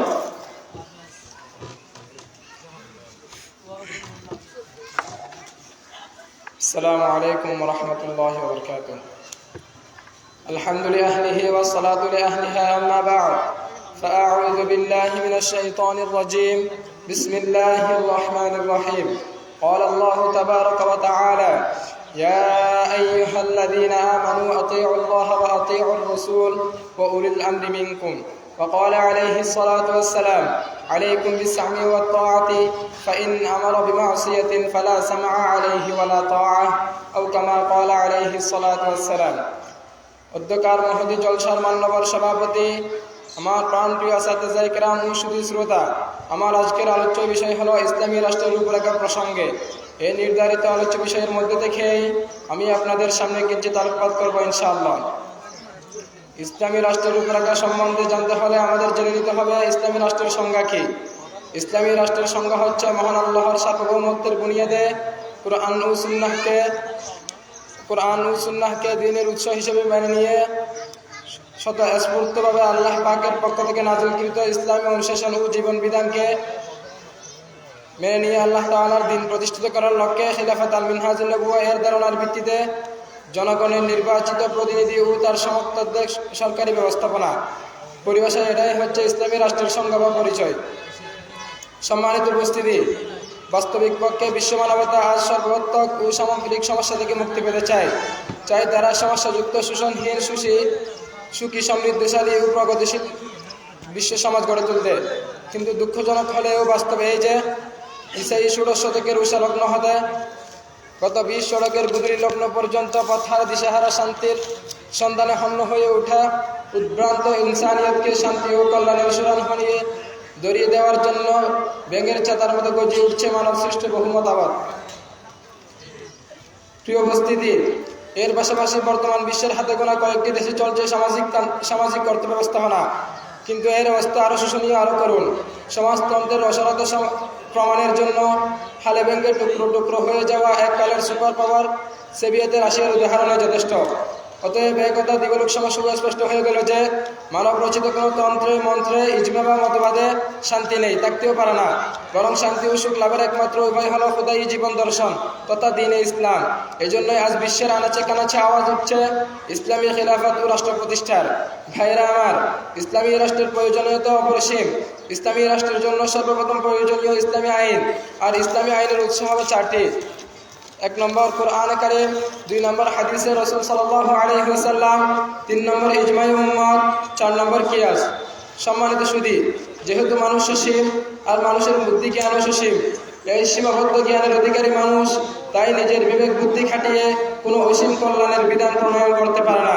তাই আজ বিশ্বব্যাপী সকল সমস্যার সমাধান কল্পে ইসলামী আইনের অপরিহার্যতা অনস্বীকার্য। কোরআনী শাসনের বাস্তবায়ন যুগের অন্যতম প্রধান দাবি, কেননা আমরা একমাত্র ইসলামী আইনেই দেখতে পাই চুরি করলে হাত কাটার শাস্তি, ব্যভিচার করলে প্রস্তর বর্ষণের কিংবা বেত্রাঘাতের কঠোর দণ্ড ইত্যাদি। এসব কিছুর উদ্দেশ্য এটাই যে মানুষ্য সমাজ হবে পঙ্কিলতা মুক্ত, শোষণহীন সুন্দর সমাজ, যাতে প্রতিটি মানুষ পাবে মানুষ হিসেবে তার বেঁচে থাকার পূর্ণ নিশ্চয়তা। কাজেই আমরা দায়িত্বহীন কণ্ঠে বলতে পারি যে একমাত্র ইসলামী রাষ্ট্র ব্যবস্থায় দিতে পারে মানব জীবনের ব্যক্তিগত, পারিবারিক, সামাজিক, রাষ্ট্রীয় ও আন্তর্জাতিক তথা জীবনের প্রতিটি ধাপের সুষ্ঠু ও মঙ্গলজনক সমাধান। মুহতারাম হাজিরিন, এর পাশাপাশি আমাদেরকে জানতে হবে আল্লাহর জমিনে আল্লাহর আইন প্রতিষ্ঠার কর্মপদ্ধতি সম্বন্ধে। এই জন্য আমাদের সর্বপ্রথম ঈমান ও আমলের মেহনত করতে হবে, কেননা কোরআনে কারীমে ইরশাদ হয়েছে, ওয়া'আদাল্লাহুল্লাযীনা আমানু মিনকুম ওয়া আমিলুস সালিহাতি লায়াস্তাখলিফান্নাহুম ফিল আরদ কামা ইসতাখলাফাল্লাযীনা মিন ক্বাবলিহিম। অর্থাৎ তোমাদের মধ্যে যারা ঈমান আনবে ও সৎকর্ম করবে, আল্লাহ তাআলা তাদেরকে ওয়াদা দিয়েছেন যে তাদেরকে অবশ্যই পৃথিবীতে শাসন কর্তৃত্ব দান করবেন, যেমন তিনি শাসন কর্তৃত্ব দান করেছেন তাদের পূর্ববর্তীদেরকে। ইসলামী রাষ্ট্রের প্রতিষ্ঠার দ্বিতীয় বুনিয়াদী শর্ত হল সম্পূর্ণভাবে মহান আল্লাহর প্রতি অনুগত হওয়া, যেমনটি পবিত্র কোরআনে ইরশাদ হয়েছে, ইয়া আইয়ুহাল্লাযীনা আমানু দুখুলু ফিস-সিলমি কাফা ওয়া লা তাত্তাবিউ খুতুওয়াতিশ শাইতান। হে ঈমানদারগণ, তোমরা পরিপূর্ণভাবে ইসলামের অন্তর্ভুক্ত হয়ে যাও এবং শয়তানের পদাঙ্ক অনুসরণ করো না। তৃতীয়ত, আমাদের অভ্যন্তরীণ সকল মত পার্থক্য ও ভেদাভেদ ভুলে ইসলামের প্রশ্নে, দ্বীনের প্রশ্নে সীসা ডালে প্রাচীর নিয়ে সুদৃঢ় ঐক্য গড়ে তুলতে হবে। সকলকে একই প্ল্যাটফর্মে সমবেত হতে হবে। ইরশাদ হচ্ছে, ওয়া'তাসিমু বিহাবলিল্লাহি জামিআন ওয়া লা তাফাররাকু। অর্থাৎ আর তোমরা সকলে আল্লাহর রজ্জুকে সুদৃঢ় হস্তে ধারণ করো আর পরস্পর বিচ্ছিন্ন হয় না। চতুর্থত, সমাজের প্রতিটি সেক্টরে প্রিয় নবী মুহাম্মদ সাল্লাল্লাহু আলাইহি সাল্লামের সুন্নাত সমূহের বাস্তবায়ন ঘটাতে হবে। পবিত্র কোরআনে ইরশাদ হচ্ছে, লাকাদ কানা লাকুম ফি রাসূলিল্লাহি উসওয়াতুন হাসানাহ। অর্থাৎ অবশ্যই তোমাদের জন্য আল্লাহর রাসূলের মধ্যে রয়েছে মহত্তম আদর্শ। সম্মানিত উপস্থিতি, আজ অত্যন্ত দুঃখের সাথে বলতে হচ্ছে যে আমাদের এই শস্য শ্যামলা সুজলা সুফলা প্রাণপ্রিয় বাংলার শতকরা 85% মানুষ মুসলমান হওয়া সত্ত্বেও আমরা বিশ্বের দ্বিতীয় বৃহত্তম মুসলিম দেশ হওয়ার পরেও এদেশে ইসলামী শাসন ব্যবস্থা নেই আল্লাহর জমিনে আল্লাহর আইন, নেই সৎ লোকের শাসন। শুধু তাই নয়, আপাত দৃষ্টিতে ইসলামী রাষ্ট্র প্রতিষ্ঠার কোনো লক্ষণও দেখা যাচ্ছে না, যা আমাদের জন্য অত্যন্ত লজ্জাস্কর ও বেদনাদায়ক ব্যাপার। অনাচার আর অবিচার, ব্যভিচার আর পাপাচার, বিশ্ববাষ্পে বিষাক্ত আজ বাংলার আকাশ বাতাস। মোট কথা, অন্যায় হয়েছে ন্যায় আর ন্যায় পরিণত হয়েছে অন্যায়ে। কিন্তু কি এর কারণ? সাথীরা আমার, আশা করি এর কারণ আপনাদেরকে আর ব্যাখ্যা করে বুঝিয়ে বলতে হবে না। অতএব আসুন আর কাল বিলম্ব না করে অতি সত্বর এই মাত্র প্রস্তাবকৃত 4 দফা কর্মসূচি বাস্তবায়নের মাধ্যমে আমরা বাংলাদেশকে একটি আদর্শ ইসলামী রাষ্ট্র হিসেবে গড়ে তুলি। তবে ফিরে আসবে ইসলামের সেই সোনালী দিনের সুফল। সর্বস্তরের জনসাধারণ ভোগ করবে অন্ন, বস্ত্র, বাসস্থান, অন্যান্য সকল সুবিধা। প্রবাহিত হবে শান্তি সুখের সমীকরণ অবরিত দ্বারাই। সর্বোপরি এতে মহান আল্লাহ হবেন রাজি ও সন্তুষ্ট। ওয়ারিদওয়ানু মিনাল্লাহি আকবার, যালিকা হুয়াল ফাওজুল আযীম। মহান আল্লাহ আমাদেরকে আদর্শ ইসলামী রাষ্ট্র প্রতিষ্ঠার তৌফিক দান করুন, আমিন। ওয়া তাওফীক ইল্লা বিল্লাহ। এ পর্যায়ে মঞ্চ আসেন অত্র মাদ্রাসা জামাতের 4 ছাত্র মোহাম্মদ আতিকুর রহমান।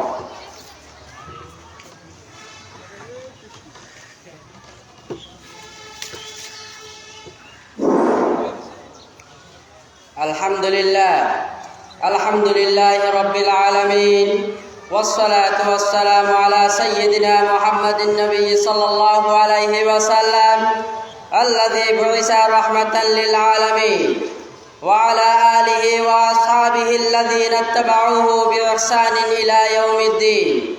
আম্মা বা'দ, ফাআউযু বিল্লাহি মিনাশ শাইতানির রাজীম। বিসমিল্লাহির রহমানির রহিম। فسيقولون بل تحسدوننا بل كانوا لا يفقهون إلا قليلا. عن أبي هريرة رضي الله تعالى عنه عن النبي صلى الله عليه وسلم إياكم والحسد فإن الحسد يأكل الحسنات كما تأكل النار الحطب أو كما قال النبي عليه الصلاة والسلام. দক্ষিণ চট্টলার ঐতিহ্যবাহী দ্বীনি শিক্ষা প্রতিষ্ঠান চাম্বল দারুল উলুম আইনুল ইসলাম মাদ্রাসার আজকের এই বিশাল বার্ষিক সভার সম্মানিত সভাপতি, আমার প্রাণপ্রিয় আসাতিজে ইকরাম, সহপাঠী ছাত্র ভাইয়েরা, দূর দূরান্ত হতে আগত প্রিয় মুসলিম উম্মাহ, অত্র এলাকার আবাল বৃদ্ধ বনিতা, সকল মত প্রতু শ্রেণী পেশার জনসাধারণ, আসসালামু আলাইকুম ওয়া রাহমাতুল্লাহি ওয়া বারাকাতুহু। সম্মানিত উপস্থিতি, আজকে আমার সালানা জলসার বিষয়বস্তু হচ্ছে হিংসা বিদ্রোহ সম্পর্কে। সম্মানিত শ্রোতামণ্ডলী, আমাদেরকে জানতে হবে হিংসা কাকে বলে। হিংসা বলা হয় কারো ধন সম্পদ, মান সম্মান, জ্ঞান বুদ্ধি, ব্যবসা বাণিজ্য, প্রভাব প্রতিপত্তি, উন্নতি, অগ্রগতি, সুখ স্বাচ্ছন্দ্য ইত্যাদি ভালো কিছু দেখে মনে মনে কষ্ট পাওয়া এবং তার ধ্বংসের কামনা করা এবং ধ্বংস হলে আনন্দিত হওয়া, এইগুলোই হচ্ছে হিংসা। মাওলানা জুলফিকার সাহেব নকশবন্দি রহমতুল্লাহি আলাইহি তার গ্রন্থে লিখেছেন, শরীরে যেমন বিভিন্ন ধরনের রোগ হয় তেমনিভাবে অন্তরের মধ্যেও বিভিন্ন ধরনের রোগ আছে। তার মধ্যে অন্যতম একটি রোগ হচ্ছে হিংসা। শরীরে অসুখ হলে যেমন ডাক্তারের কাছে যেতে হয়, তেমনিভাবে অন্তরে অসুখ হলেও অন্তরের ডাক্তারের কাছে যেতে হবে। অন্তরের ডাক্তার হলেন প্রকৃত আলেমরা। আমাদেরকে তাদের কাছে যেতে হবে, তাহলে আমরা হিংসা থেকে বাঁচব। সম্মানিত উপস্থিতি, এখন জানতে হবে হিংসা কারা করে। আল্লাহ তাআলা বলেন, ফাসায়াকুলুনা বাল তাহসুদুনানা বাল কানু লা ইয়াফকাহুনা ইল্লা কলিলা। অর্থাৎ অচিরে তারা বলবে, বরং তোমরা আমাদের প্রতি হিংসা পোষণ করছ, বরং তারা খুবই কম বুঝে। তাহলে বুঝে যায় যারা স্বল্প জ্ঞানী তারাই হিংসা করে। সম্মানিত সুধী, এখন আমাদের বুঝতে হবে হিংসা করার কারণে ক্ষতি কী হবে।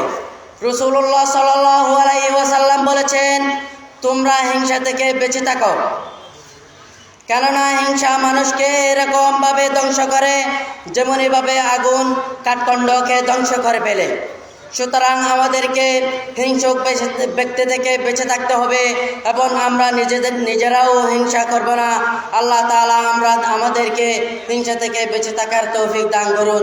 ওয়াহির দাওয়ানা আনিল হামদুলিল্লাহি রাব্বিল আলামিন। আসসালামু আলাইকুম ওয়া রাহমাতুল্লাহি ওয়া বারাকাতুহু।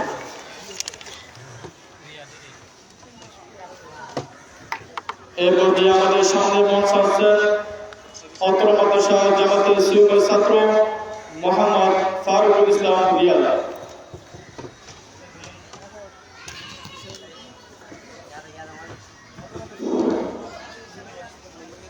إن الحمد لله نحمده ونصلي على رسوله الكريم أما بعد فأعوذ بالله من الشيطان الرجيم بسم الله الرحمن الرحيم فإذا قضيت الصلاة فانتشروا في الأرض وابتغوا من فضل الله. عن عبد الله بن مسعود رضي الله تعالى عنه أنه قال قال رسول الله صلى الله عليه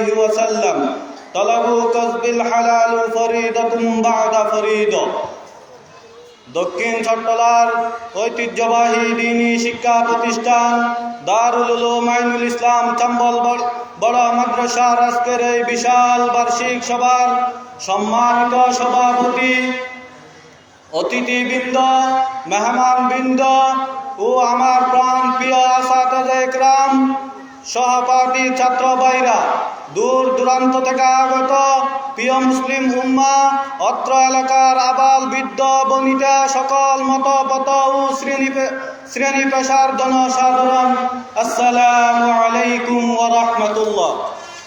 সম্মানিত উপস্থিতি, আজকে আমার বিষয়বস্তু হলো অর্থসামাজিক উন্নয়নে উলামায়ে কেরামের ভূমিকা। প্রিয় উপস্থিতি, অর্থসামাজিক উন্নয়ন সম্পর্কে এমন এক মুহূর্তে আমি আপনাদের সামনে দাঁড়িয়েছি যখন একদিকে দেশের অর্থনৈতিক অবকাঠামো সম্পূর্ণ বিপর্যস্ত, অন্যদিকে আলেম সমাজ অর্থসামাজিক উন্নয়ন সম্পর্কে অনেকটাই উদাসীন বলে চলে। নিকট অতীত উলামায়ে কেরাম এই পরিমাণ কোনো প্রতিষ্ঠান দেখা যায়নি যাকে অর্থসামাজিক উন্নয়নে উলামায়ে কেরামের ভূমিকা হিসাবে যথেষ্ট মনে করা যেতে পারে। কিন্তু আমাদের আকাবিরগণ অর্থসামাজিক উন্নয়নের ক্ষেত্রে অতুলনীয় অবদান রেখেছেন এবং বিরল দৃষ্টান্ত স্থাপন করেছেন। অর্থসামাজিক উন্নয়নের লক্ষ্যে প্রিয় নবী হযরত মুহাম্মদুর রাসূলুল্লাহ সাল্লাল্লাহু আলাইহি ওয়াসাল্লাম একজাক তরুণদের সঙ্গে হিলফুল ফুজুল নামের যুব সংগঠনে অংশগ্রহণ করেন। প্রিয় বন্ধুগণ, আর সিদ্দিক আকবর রাদিয়াল্লাহু তাআলা আনহু খেলাফতকালে যখন তার কাছে সংবাদ পৌঁছে যে একটি গোত্র ইসলামী অর্থনীতির মূল ভিত্তি যাকাত প্রদানের অস্বীকার করছেন, তখন তিনি তাদের বিরুদ্ধে জিহাদ ঘোষণা করেন। হযরত উমর রাদিয়াল্লাহু তাআলা আনহু নবনীয় ব্যবহারের পরামর্শ দিতে গিয়ে তিনি বলেন, আয়ান কুসুদ্দিন ওয়া আনা হাইয়্যু, দিন মিটে যাবে আর আমি জীবিত থাকব, তা হতে পারে না। আর এই কঠোর পদক্ষেপের মধ্য দিয়ে অর্থসামাজিক উন্নয়নের লক্ষ্যে হযরত শাহ ওলিউল্লাহ মুহাদ্দিস দেহলভী রাহমাতুল্লাহি আলাইহি দরিদ্র বিমোচনে অন্ন, বস্ত্র, বাসস্থান সরকারি কোষাগার থেকে আদায়ের কথা বলেছিলেন। তাই সমাজ প্রত্যাশা করে এমন একজন আলেমে দ্বীনের যিনি সিদ্দিকী চেতনায় উজ্জীবিত হয়ে শাহ ওলিউল্লাহ মুহাদ্দিস দেহলভী রাহমাতুল্লাহি আলাইহি এর কথাকে বাস্তবে রূপান্তরিত করে সমাজ প্রত্যাশা করে এমন একদল আলেমে দ্বীনের। এই ব্যাপারে কোরআন পাকের মধ্যে ইরশাদ রয়েছে, লিইয়ুযহিরাহু আলাদ দ্বীনি কুল্লিহি, যাতে একে সব ধর্মের উপর প্রবল করে দিতে পারে। এই আয়াতে আলোকে দমতন্ত্র, সমাজতন্ত্র তথা পশ্চিমাদের সৃষ্টি সকল চ্যালেঞ্জের মোকাবেলা করে ইসলামের বিজয়কে প্রদর্শন ও নেতৃত্ব দেওয়ার জন্য বিশেষ প্রয়োজন রয়েছে। বিশেষ করে আমাদের এই সমাজে সংখ্যাগরিষ্ঠ মানুষের দরিদ্র, তাই এই সমাজে ইসলামী হুকুমত প্রতিষ্ঠাতা করতে হলে এই বিশাল দরিদ্র জনগোষ্ঠীর সুখে দুঃখে শরিক হয়ে তাদের সাথে সাথী হতে হবে। এদের অর্থনৈতিক উন্নয়নের প্রচেষ্টা চালাতে হবে। বিশেষ করে আমাদের সমাজের উলামায়ে কেরামের একটি প্রভাব রয়েছে যা কাজে লাগিয়ে সহজেই তারা অর্থসামাজিক উন্নয়নের অবদান রাখতে সক্ষম। বিশেষ করে মসজিদের ইমাম সাহেব, মাদ্রাসার মুহতামিম ও আসাতাজে ইকরাম প্রত্যেকেই নিজ নিজ উদ্যোগে স্থানীয়ভাবে এনজিও চালু করে সুদ মুক্ত ঋণ দানের মাধ্যমে এই বিভিন্ন কুটির শিল্প, তাঁত শিল্প, হস্তশিল্প, মৎস্য ও গবাদি পশু পালন ইত্যাদি কাজে অংশগ্রহণের মাধ্যমে অর্থনৈতিক ব্যবস্থা আরো সুস্বাস্থ্য করতে পারবে। এ ব্যাপারে কোরআনে পাকের মধ্যে ইরশাদ রয়েছেন, ফাইযা কুদিয়াতিস সালাতু ফান্তাশিরু ফিল আরদি ওয়াবতাগু মিন ফাদলিল্লাহ, নামাজ সমাপ্ত করে আল্লাহর অনুগ্রহ অনুসন্ধানে তোমরা জমিনে ছড়িয়ে পড়ো। হাদিস শরীফের মধ্যে রাসূলুল্লাহ সাল্লাল্লাহু আলাইহি ওয়াসাল্লাম ইরশাদ করেছেন, ইজা সাল্লামতুমুল ফাজর ফালা তানুমু আন তালাবা আরযাকিকুম, হালাল উপার্জন অন্যান্য ফরজের পর দ্বিতীয় একটি ফরজ। এই সকল আয়াতে কারিম ও হাদিস শরীফ দ্বারা এটাই প্রতীয়মান হয় যে আমাদের অর্থসামাজিক উন্নয়নে অবশ্যই স্বতঃস্ফূর্তভাবে অংশগ্রহণ করতে হবে। ওয়া মা তাওফীকি ইল্লা বিল্লাহ। আসসালামু আলাইকুম ওয়া রাহমাতুল্লাহ। এই পর্যায়ে আমাদের সামনে মঞ্চে আছেন অত্র মাদ্রাসার জামাতে চাহারুবের ছাত্র হাফিজ মোহাম্মদ মুহিবুল্লাহ।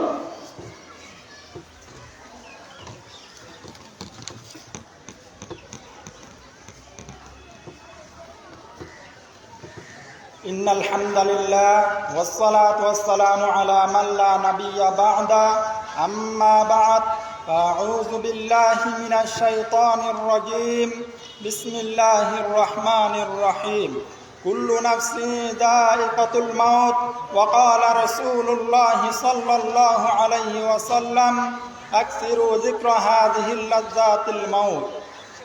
দক্ষিণ চট্টলার ঐতিহ্যবাহী দ্বীনি শিক্ষা প্রতিষ্ঠান দারুল উলুম আইনুল ইসলাম সাম্বল মাদ্রাসার আজকের এই বিশাল বার্ষিক সভার সম্মানিত সভাপতি, আমার প্রাণ প্রিয় আসাতিজ ইকরাম, সহপাঠী ছাত্র ভাইরা, দূর দূরান্ত হতে আগত প্রিয় মুসলিম উম্মা, অত্র এলাকার আবাল বৃদ্ধ বর্ণিত সকল মত পথ ও শ্রেণী পেশার জনসাধারণ, সালামু আলাইকুম ওয়া রাহমাতুল্লাহি ওয়া বারাকাতুহু।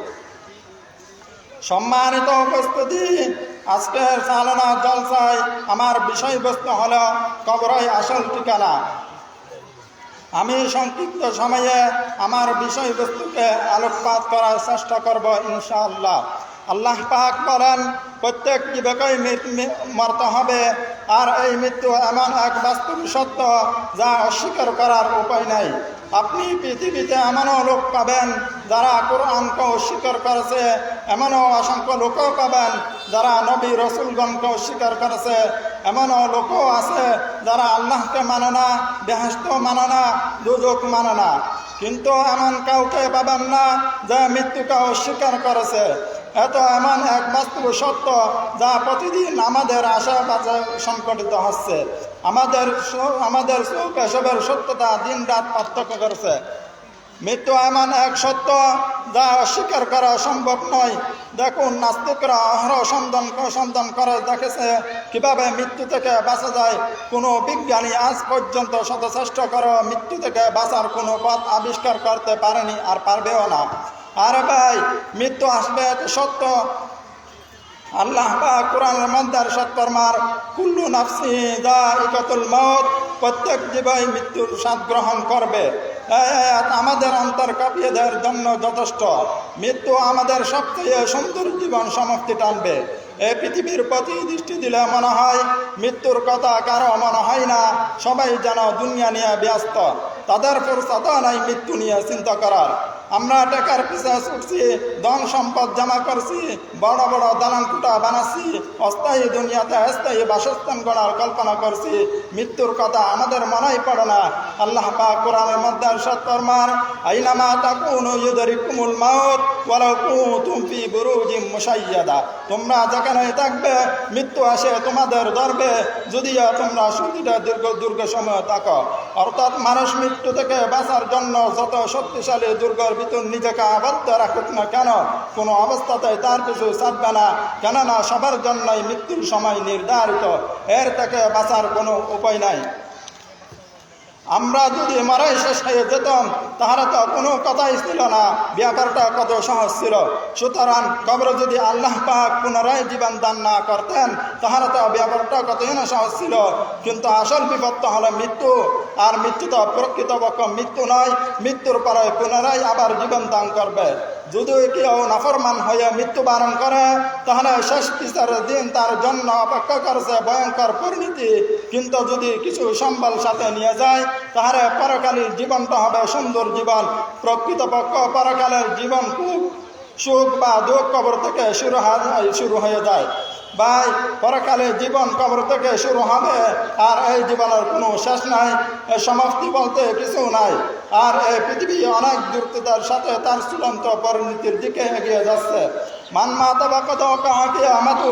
যে মারা গেলে তার কি আমার শুরু হয়ে গেলে, এই পৃথিবী একদিন শেষ হয়ে যাবে, ধ্বংস হয়ে যাবে এর সব কিছু। তারা তো খুবই সন্নিকট। মহাপরলের দিন পৃথিবী ব্যঙ্গে সুরমার হয়ে যাবে। কিয়ামতের ভয়াবহ মানুষকে অসহায় করে দিবে, অস্ত্রহীন এবং দুর্বল করে দিবে। কাউকে যখন 3.5 হাত কবরের চার দেওয়ালের মাঝে অবদ্ধ করে দেওয়া হয়, তখন সে ভয়ে চিৎকার করে কাঁদতে চাইবে, কিন্তু কাঁদতে পারবে না। কিছু বলতে চাইবে, কিন্তু বলতে পারবে না। মৃত্যু ব্যক্তিকে কবরের দিকে নিয়ে যাওয়ার সময় সে বলতে থাকে, আমাকে কোথায় নিয়ে যাচ্ছ? কবরে নামানো হলে সে বলতে থাকে, আমাকে এই অন্ধকার কবরে একাকী রেখে যেও না। আল্লাহ পাক রব্বুল আলামিন আমাদের সবাইকে মৃত্যু পরবর্তী সুন্দর ও শান্তিময় জীবন খুঁজে সৎ ও সুন্দর আমল করার তৌফিক দান করো। ওয়া আখিরু দাওয়ানা আনিল হামদুলিল্লাহি রাব্বিল আলামিন। এ পর্যায়ে আমাদের সামনে পৌঁছে আসছে অত্র মাদ্রাসার জামাতের হস্তবের ছাত্র মোহাম্মদ শাহাদাত হোসেন।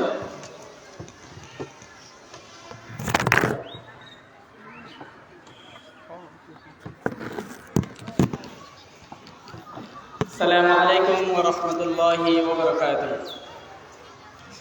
দক্ষিণ চট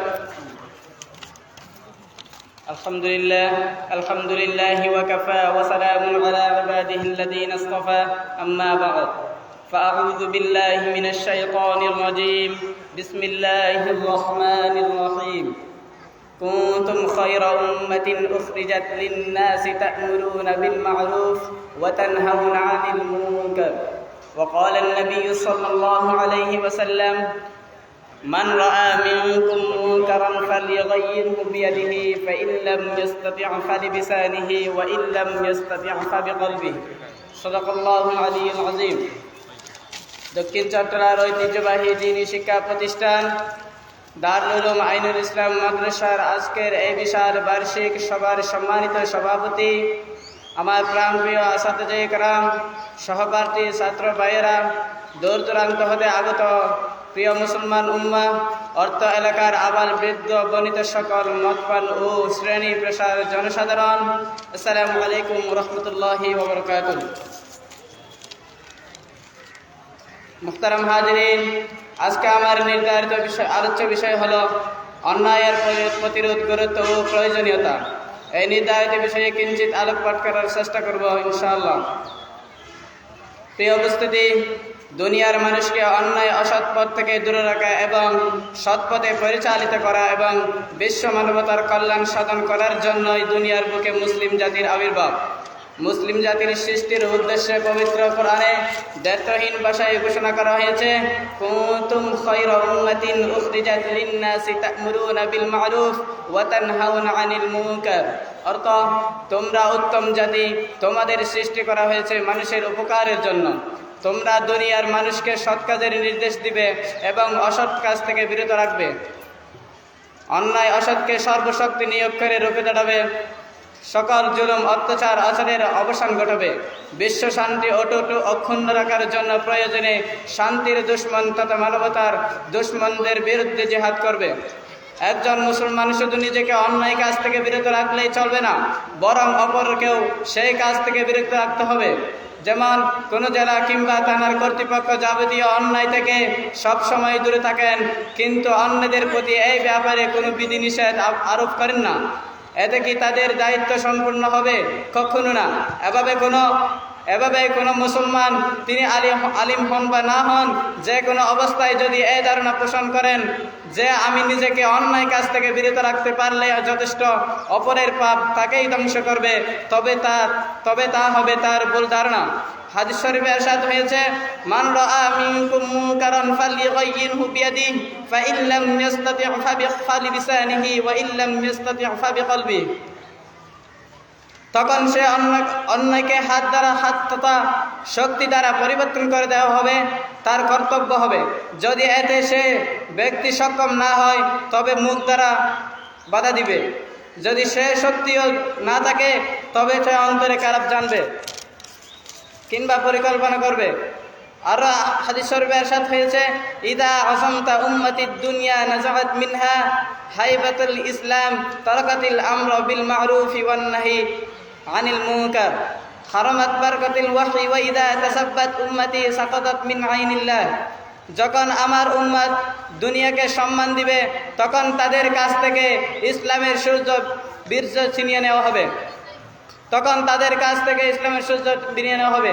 তখন তারা সৎ কাজের আদেশ প্রদান ও অসৎ কাজের বাধা ছেড়ে দিবে। তখন তারা ওহীর বরকত থেকে মাহরুম হয়ে যাবে। আর যখন আমার উম্মত পরস্পর ভাবে গালিগালাজ ও সমালোচনায় লিপ্ত হবে তখন তারা আল্লাহর নেক নজর থেকে পড়ে যাবে। উল্লেখিত হাদিস থেকে সহজেই অনুমান করা যায় অন্যায় প্রতিরোধ কতটুকু গুরুত্ব রয়েছে। এটা মুসলিম জাতির বিশেষ দায়িত্ব।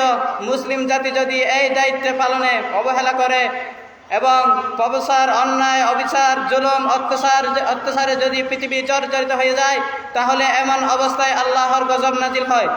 আর সেই গজবের বহিংস প্রকাশ হয় প্রাকৃতিক দুর্যোগ তথা বন্যা, ভূমিকম্প, ঝড়, তুফান, যুদ্ধ, বিগ্রহ, দুর্ভিক্ষ প্রভৃতি দ্বারা। এতে মানুষের বর্ণিত ক্ষতি সাধিত হয়। এই দুর্ভাগ্যের অন্ত থাকে না। পবিত্র কোরআনে ইরশাদ হয়েছে ওয়াত্তাকু ফিতনাতাল লা তুসিবান্নাল্লাযীনা যালামু মিনকুম, অর্থ এবং তোমরা সেই বিপদকে ভয় করো যা শুধু তাদের উপরেই নিবেদিত হবে না, যারা তোমাদের মধ্যে জুলুম অত্যাচার অবিচারে লিপ্ত হয়েছে তারা তো আল্লাহর গজবে নিবেদিত হবেই। সঙ্গে সঙ্গে যারা অন্যায় অত্যাচারের বিরোধিতা করেনি তাদেরকেও সেই অন্যায় থেকে বিরত রাখার আপ্রাণ চেষ্টা না করে বরং সে কাজের প্রতি নিজেদেরকে সমর্থক প্রকাশ করেছে তাদেরকেও আল্লাহ তাআলা শাস্তি প্রদান করবে। সুতরাং আমরা কোনো অন্যায় হতে দেখলে নিজের যতটুকু সাধ্যমতো প্রতিহত করব ইনশাআল্লাহ। আল্লাহ পাক আমাদের সহায় হন, আমিন। এখানে আমার বক্তব্য শেষ করলাম, আমিন। ওয়া আখির দাওয়ানা আলহামদুলিল্লাহি রাব্বিল আলামিন। আসসালামু আলাইকুম ওয়া রাহমাতুল্লাহি ওয়া বারাকাতুহু।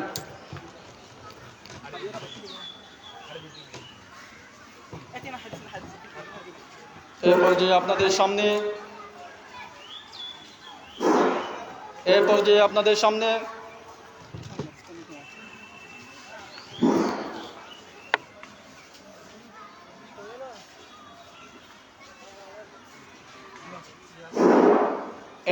আপনাদের সামনে মঞ্চে আসছেন অত্র মাদ্রাসা জামাতে ইসলামের ছাত্র প্রিয় ভাই মোহাম্মদ আব্দুল রজিব।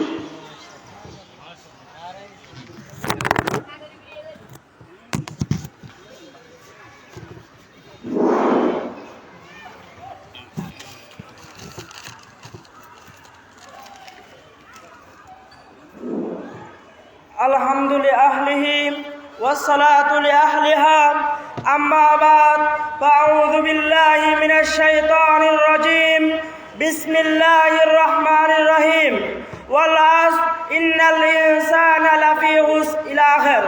وقال رسول الله صلى الله عليه وسلم اغتنم خمسا قبل خمس شبابك قبل حرامك وصحتك قبل سقمك وغناك قبل فقرك.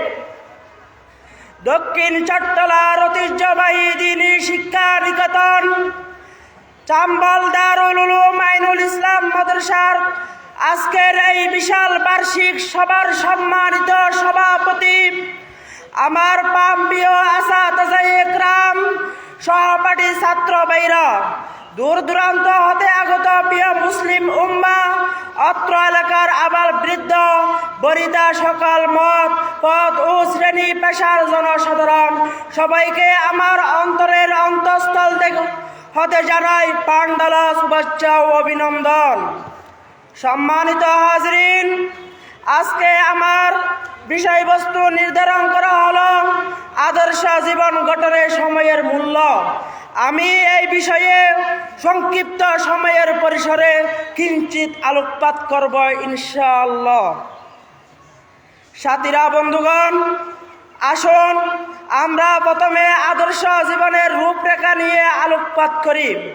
আদর্শ জীবন বলতে বুঝে থাকি জ্ঞান বিজ্ঞানের উৎকর্ষ সাধনা ও নীতি নৈতিকতার কোরআন সুন্নাহর পূর্ণাঙ্গ অনুসরণ। মোট কথা, পরিপূর্ণ ব্যক্তিত্ব হিসেবে নিজেকে প্রতিষ্ঠিত করা। উদয়মান তরুণ বন্ধুরা আমার, আসুন আমরা এবার সময়ের গুরুত্ব ও তার তাৎপর্য নিয়ে আলোচনা করি। সময় অমূল্য সম্পদ। সময়িত জীবন, সময়ের মূল্যায়ন মানুষকে উন্নত জীবন দান করে। সময় মানুষকে জান্নাতে সুউচ্চ আসনে পৌঁছায়, আর মূল্যায়ন মানুষকে জাহান্নামের অতল গভীরে নিক্ষেপ করে। জীবনের একটি মুহূর্তেও নষ্ট করা মারাত্মক ক্ষতি। তাই জৈনিক দার্শনিক দ্বার্থহীন কণ্ঠে বলেছেন, কাল বলতে আমরা দুইটি দিক বুঝি, গতকাল আর আগামীকাল, কিন্তু আজ বলতে কিছু আছে কি? এত অতীত ও ভবিষ্যতের সংগ্রহস্থল, যার কোনো স্থায়িত্ব নাই, তার জীবনের প্রতিটি মুহূর্ত কাজে অতীত তো পূর্ব হতে হাতছাড়া, আর ভবিষ্যতের কোনো নিশ্চয়তা নাই। তাই জীবনের প্রতিটি মুহূর্ত কাজে লাগানো অত্যাবশ্যক। আদর্শ জীবন গঠনের প্রয়োজনীয়তা অপরিসীম। সময়ের নিজস্ব বক্তব্য সম্পর্কে আল্লামা সুয়ুতী রহিমাহুল্লাহ তার জাওয়ামিউল জাওয়াম নামক গ্রন্থে একটি হাদিস উল্লেখ করেছেন। নবী করিম সাল্লাল্লাহু আলাইহি ওয়াসাল্লাম ইরশাদ ফরমিয়েছেন, প্রতিটি সূর্য উদয়ের সাথে সাথে দিন এই বলে ঘোষণা করে দেন, কেউ যদি কোনো ভালো কাজ করতে চায় তাহলে সেই যেন তা করে নে, কেননা আমি আর ফিরে আসব না। আমি ধনী দরিদ্র ফকির মিসকিন রাজা প্রজা সকলের জন্য সমান। আমি বড় নিষ্ঠুর, আমি কারো প্রতি সদয় ব্যবহার করতে শিখিনি, তবে আমার সাথে যে সদ্ব্যবহার করবে জীবন গঠনের গ্যারান্টি দিতে পারি। আল্লাহ তাআলা আমাদেরকে সময়ের গুরুত্ব দেওয়ার জন্য তৌফিক দান করুন। ওয়ামা আলাইনা ইল্লাল বালাগ। আমি এই পর্যায়ে আমার সংক্ষিপ্ত বক্তব্য শেষ করলাম। ওয়া আখিরু দাওয়ানা আলহামদুলিল্লাহি রাব্বিল আলামিন।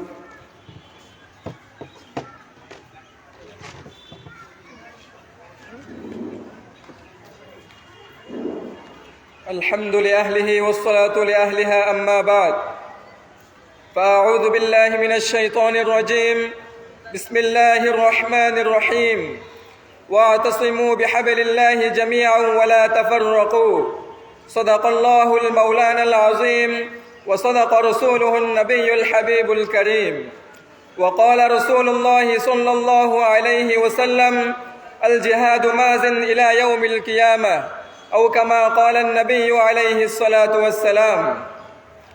দক্ষিণ চট্টলার ঐতিহ্যবাহী দ্বীনি শিক্ষা প্রতিষ্ঠান সম্বল দারুল উলুম আইনুল ইসলাম মাদ্রাসার আজকের এই বার্ষিক সভার সম্মানিত সভাপতি ও মুকররম আসাতিজায়ে কেরাম, সহপাঠী ছাত্র ভাইরা, দূর দূরান্ত থেকে আগত প্রিয় মুসলিম উম্মাহ, অত্র এলাকার আবাল বৃদ্ধ বনিতা, সকল মত পথ ও শ্রেণী পেশার জনসাধারণ, আসসালামু আলাইকুম ওয়া রাহমাতুল্লাহি ওয়া বারাকাতুহু।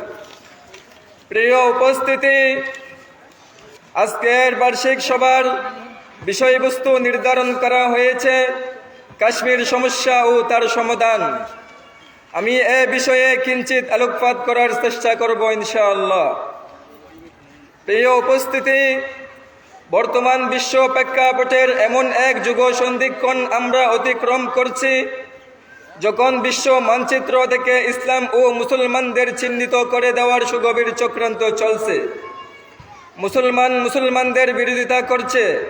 প্রতিটি মুসলিম জনপদ থেকে ভেসে আসছে শুধু একটি চিৎকার, রব্বানা আখরিজনা মিন হাযিহিল ক্বরয়াতিজ যালিমি আহলুহা। হে আমাদের রব, আমাদের এ জালিম জনপদ থেকে বের করো। বসনিয়া, সেশনিয়া, কোসোভো, ফিলিস্তিন, আরকান, ইরাক, আফগানিস্তান, লেবানন, কাশ্মীর সহ সমগ্র বিশ্ব চলছে একই তাণ্ডব বলীলা। প্রিয় শ্রোতা মণ্ডলী, পাহাড় পর্বত নদী নালা সবুজ মেঘলা, প্রকৃতির অপরূপ লীলা ক্ষেত্র, নৈসর্গিক সৌন্দর্য নিয়ে গৌরবান্বিত এককালের ভূস্বর্গ কাশ্মীর। সেই কাশ্মীরের মুসলমানদের কথা মনে করতে গেলে হৃদয় কেঁপে ওঠে, দমনের স্পন্দন রুদ্ধ হয়ে আসে, আখি যুগল অশ্রু সিক্ত হয়ে ওঠে, কিছু বলতে গেলে বাক রুদ্ধ হয়ে আসে। প্রতিনিয়ত ভারতের মালউন সেনাবাহিনী অন্যায়ভাবে কাশ্মীরি ভাইদের গুলি করে ফাকির মিয়াই হত্যা করেছে। সুপ্রিয় বন্ধুরা আমার, আমি আপনাদের সামনে কাশ্মীরের বিগত 50 বছরের সংক্ষিপ্ত ইতিহাস তুলে ধরতে চাই। অতীত ইতিহাসের পাতায় চোখ মেললেই আমরা দেখতে পাই এই কাশ্মীরবাসী শান্তির সাথে চোখ মেলতে পারেনি। পাক ভারতের স্বাধীনতাকামী সূর্য সন্তানেরা ব্রিটিশ বিরোধী আন্দোলনে ঝাঁপিয়ে পড়লে ইঙ্গো ব্রিটেন শ্বেত সন্ত্রাসীরা গাছে বুস্কা গুছিয়ে পালিয়ে যায়। যাওয়ার আগে তারা উপমহাদেশকে দুটি ভাগে ভাগ করে যায়, এক পাকিস্তান, দ্বিতীয় ভারত। কিন্তু কাশ্মীর থেকে যায় রহস্যের চাদরে পুরো আবৃত্তি। ব্রিটিশের শেষ গভর্নর লর্ড মাউন্ট ব্যাটেন কুচক্রি ও দ্রুত হিন্দু প্রধানমন্ত্রী পণ্ডিত জওহর লাল নেহেরু ও মিস্টার মোহাম্মদ আলী জিন্নাহর যুক্ত ইশারায় একথা বলা হয়, কাশ্মীর সমস্যাটি নিরসন করবে দেশের অধিবাসীরাই। কাশ্মীরে গণভোট হবে, জনগণ চাইলে তারা থাকবে ভারতের সাথে, না হয় পাকিস্তানের সাথে, অন্যথায় সাহিত্য শাসনের পক্ষে ভোট দেবে। নিখিল ভারত সহ বিশ্ব মুসলিম সংস্থা বুঝেছিল এবার বুঝি কাশ্মীর সমস্যার সমাধান হবে। কিন্তু হাই, সবই শুভঙ্করের ফাঁকি। পাক সরকার যখন ভোটের জন্য চাপ প্রয়োগ করে তখন ভারত প্রশাসন বলে যে হ্যাঁ, অচিরেই আমরা এর ব্যবস্থা করছি। কিন্তু ভারত সরকারের এই অচিরেই প্রায় 10 বছরেও শেষ হলো না। অবশেষে 1958 সালে কাশ্মীরের ইস্যুটি জাতিসংঘে উত্থাপিত হলে লাজ শরমের মাথা খেয়ে বেহায়ার দল ষড়যন্ত্রমূলকভাবে ভারতের পক্ষে ভোট দেয়।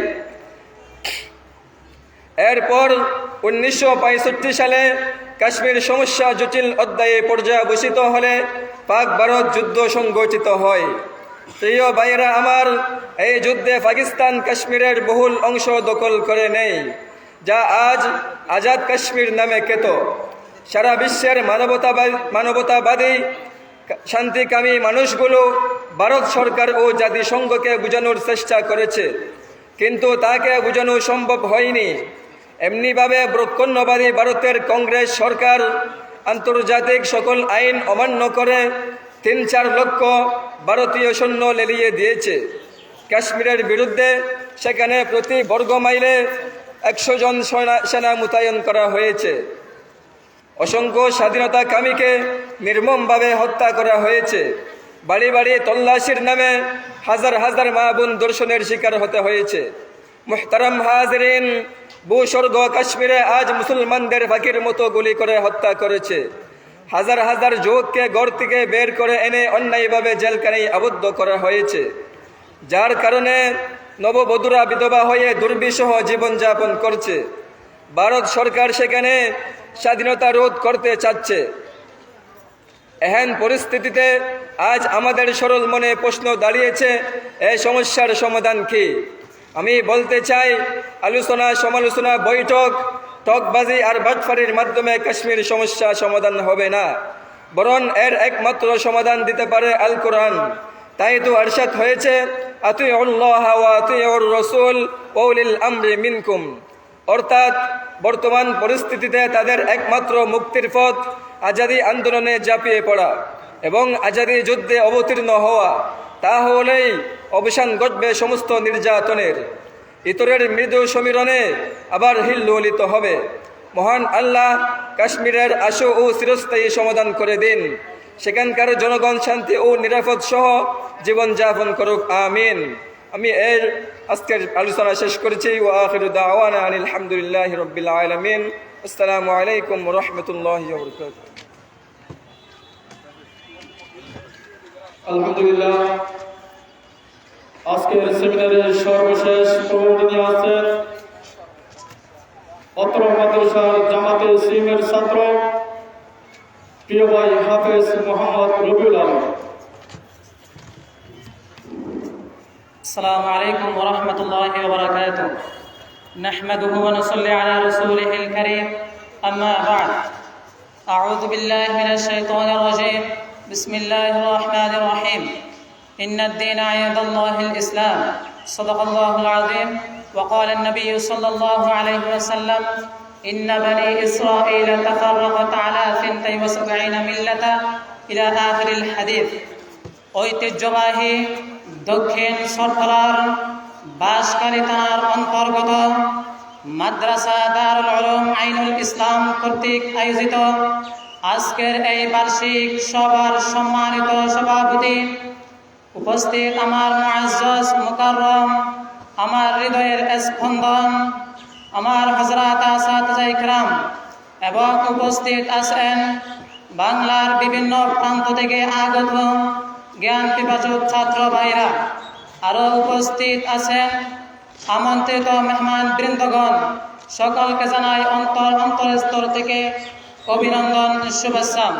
মুহতারাম হাজরিন, আমার বিষয়বস্তু নির্ধারণ করা হলো প্রকৃতপক্ষে আহলে সুন্নাত ওয়াল জামাত কারা এবং তাদের আকীদা কি। মুহতারাম হাজরিন, আল্লাহর রাসূল সাল্লাল্লাহু আলাইহি ওয়াসাল্লাম হাদিসের মধ্যে বলেছেন যে বনি ইসরাইল 72 দলে বিভক্ত হলো, অতি শীঘ্রই আমার উম্মত 73 দলে বিভক্ত হবে। কুল্লুহুম ফিন্নার। রাসূল আকরাম সাল্লাল্লাহু আলাইহি ওয়াসাল্লাম বললেন, তারা প্রত্যেকেই জাহান্নামে যাবে কিন্তু এক দল ছাড়া। মান হিয়া ইয়া রাসূলুল্লাহ? সাহাবায়ে কেরাম বললেন, ইয়া রাসূলুল্লাহ, ওই দলটি কারা? তখন রাসূল সাল্লাল্লাহু আলাইহি ওয়াসাল্লাম বললেন, মা আনা আলাইহি ওয়া আসহাবি, যারা আমি এবং আমার সাহাবায়ে কেরামের তরিকার উপর অটল থাকবে তারাই হলো আহলে সুন্নাত ওয়াল জামাত। প্রিয় সুধী, এখান থেকে বোঝা যায় আহলে সুন্নাত ওয়াল জামাত যদি হতে হলে তাহলে আল্লাহর রাসূল এবং সাহাবায়ে কেরাম যেই পথে অটল ছিলেন তাদের পথকে অবলম্বন করতে হবে। আল্লাহর রাসূল সাল্লাল্লাহু আলাইহি ওয়াসাল্লাম এবং সাহাবায়ে কেরাম আল্লাহ নিয়ে যে আকীদা পোষণ করেছেন ওই আকীদাও আমাদের পোষণ করতে হবে। আল্লাহ যেমন আহলে সুন্নাত ওয়াল জামাতের আকীদা হলো আল্লাহর একত্ববাদের বিশ্বাস করা, তেমনিভাবে রাসূল আকরাম সাল্লাল্লাহু আলাইহি ওয়াসাল্লামকে নিয়ে আকীদা আছে আল্লাহ রাসূল সাল্লাল্লাহু আলাইহি ওয়াসাল্লাম আলিমুল গায়ব নন এবং হাজির নাজির নন এবং মুখতার কুল নন তথা সর্বশক্তিমান আল্লাহ রাসূল সাল্লাল্লাহু আলাইহি ওয়াসাল্লাম নন। তাহলে এখান থেকে বোঝা যায় কিন্তু আমাদের দেশের আহমদ রাজা খানের প্রতিষ্ঠিত বিদআতপন্থীরা আল্লাহ রাসূল সাল্লাল্লাহু আলাইহি ওয়াসাল্লামকে আলিমুল গায়ব মানে। কিন্তু আমাদের প্রশ্ন থাকবে, আল্লাহ রাসূল সাল্লাল্লাহু আলাইহি ওয়াসাল্লাম আলিমুল গায়ব নন। আল্লাহ রাসূল সাল্লাল্লাহু আলাইহি ওয়াসাল্লাম যদি আলিমুল গায়ব হতেন তাহলে আল্লাহ রাসূল সাল্লাল্লাহু আলাইহি ওয়াসাল্লাম থেকে কাফেররা আসহাবে ফিল এবং আসহাবে কাহফের ঘটনা ইত্যাদি অনেক কিছু জিজ্ঞাসা করছিল। আল্লাহ রাসূল সাল্লাল্লাহু আলাইহি ওয়াসাল্লাম ওহী না আসা পর্যন্ত তাদের প্রশ্নের জবাব দিতে পারেন নাই। তাহলে আল্লাহ রাসূল সাল্লাল্লাহু আলাইহি ওয়াসাল্লাম তাদের প্রশ্নের জবাব দিলেন ওহীর মাধ্যম দিয়ে আল্লাহ রাসূল সাল্লাল্লাহু আলাইহি ওয়াসাল্লাম তাদের প্রশ্নের জবাব দিলেন। তাহলে এখান থেকে বোঝা যায় আল্লাহ রাসূল সাল্লাল্লাহু আলাইহি ওয়াসাল্লাম যদি আলিমুল গায়ব হতেন তাহলে আল্লাহ রাসূল সাল্লাল্লাহু আলাইহি ওয়াসাল্লামকে ওহীর জন্য অপেক্ষা করতে হতো না। মুহতারাম হাজরিন, আল্লাহ রাসূল তাহলে বোঝা যায় আল্লাহ রাসূল সাল্লাল্লাহু আলাইহি ওয়াসাল্লাম আলিমুল গায়ব নন এবং আল্লাহ রাসূল সাল্লাল্লাহু আলাইহি ওয়াসাল্লাম হাজির নাজির নন। কিন্তু আমাদের দেশের বিদআতপন্থীরা আল্লাহ রাসূল সাল্লাল্লাহু আলাইহি ওয়াসাল্লামকে আলিমুল গায়ব হাজির নাজির মানেন। এটা আল্লাহ রাসূল সাল্লাল্লাহু আলাইহি ওয়াসাল্লামের সঙ্গে কঠোর বেয়াদবিমূলক আচরণ। এবং সাহাবায়ে কেরাম নিয়ে রাসূল আকরাম সাল্লাল্লাহু আলাইহি ওয়াসাল্লাম বললেন, আসহাবি কান নুজুম ওয়া বিআইয়িহিম ইক্তাদাইতুম ইহতাদাইতুম। রাসূল সাল্লাল্লাহু আলাইহি ওয়াসাল্লাম বললেন, সাহাবায়ে কেরাম হলো তোমাদের জন্য মেয়ার হক। সাহাবায়ে কেরামকে মেয়ার হক মানা এটা আহলে সুন্নাত ওয়াল জামাতের আকীদা। কিন্তু আমাদের দেশের এক দলেরা সাহাবায়ে কেরামকে মেয়ার হক মানে না, অথচ এটা হাদিসের পরিপূর্ণ মুখালিফত। তাহলে এখান থেকে বোঝা যায় সাহাবায়ে কেরাম মেয়ার হক এবং আল্লাহ রাসূল সাল্লাল্লাহু আলাইহি ওয়াসাল্লাম আলিমুল গায়ব নন এবং হাজির নাজির নন। মুহতারাম হাজরিন, এই বলে আমি আমার বক্তব্য শেষ করি। ওয়া আখিরু দাওয়ানা আলহামদুলিল্লাহি রাব্বিল আলামিন। আসসালামু আলাইকুম ওয়া রাহমাতুল্লাহি ওয়া বারাকাতুহু।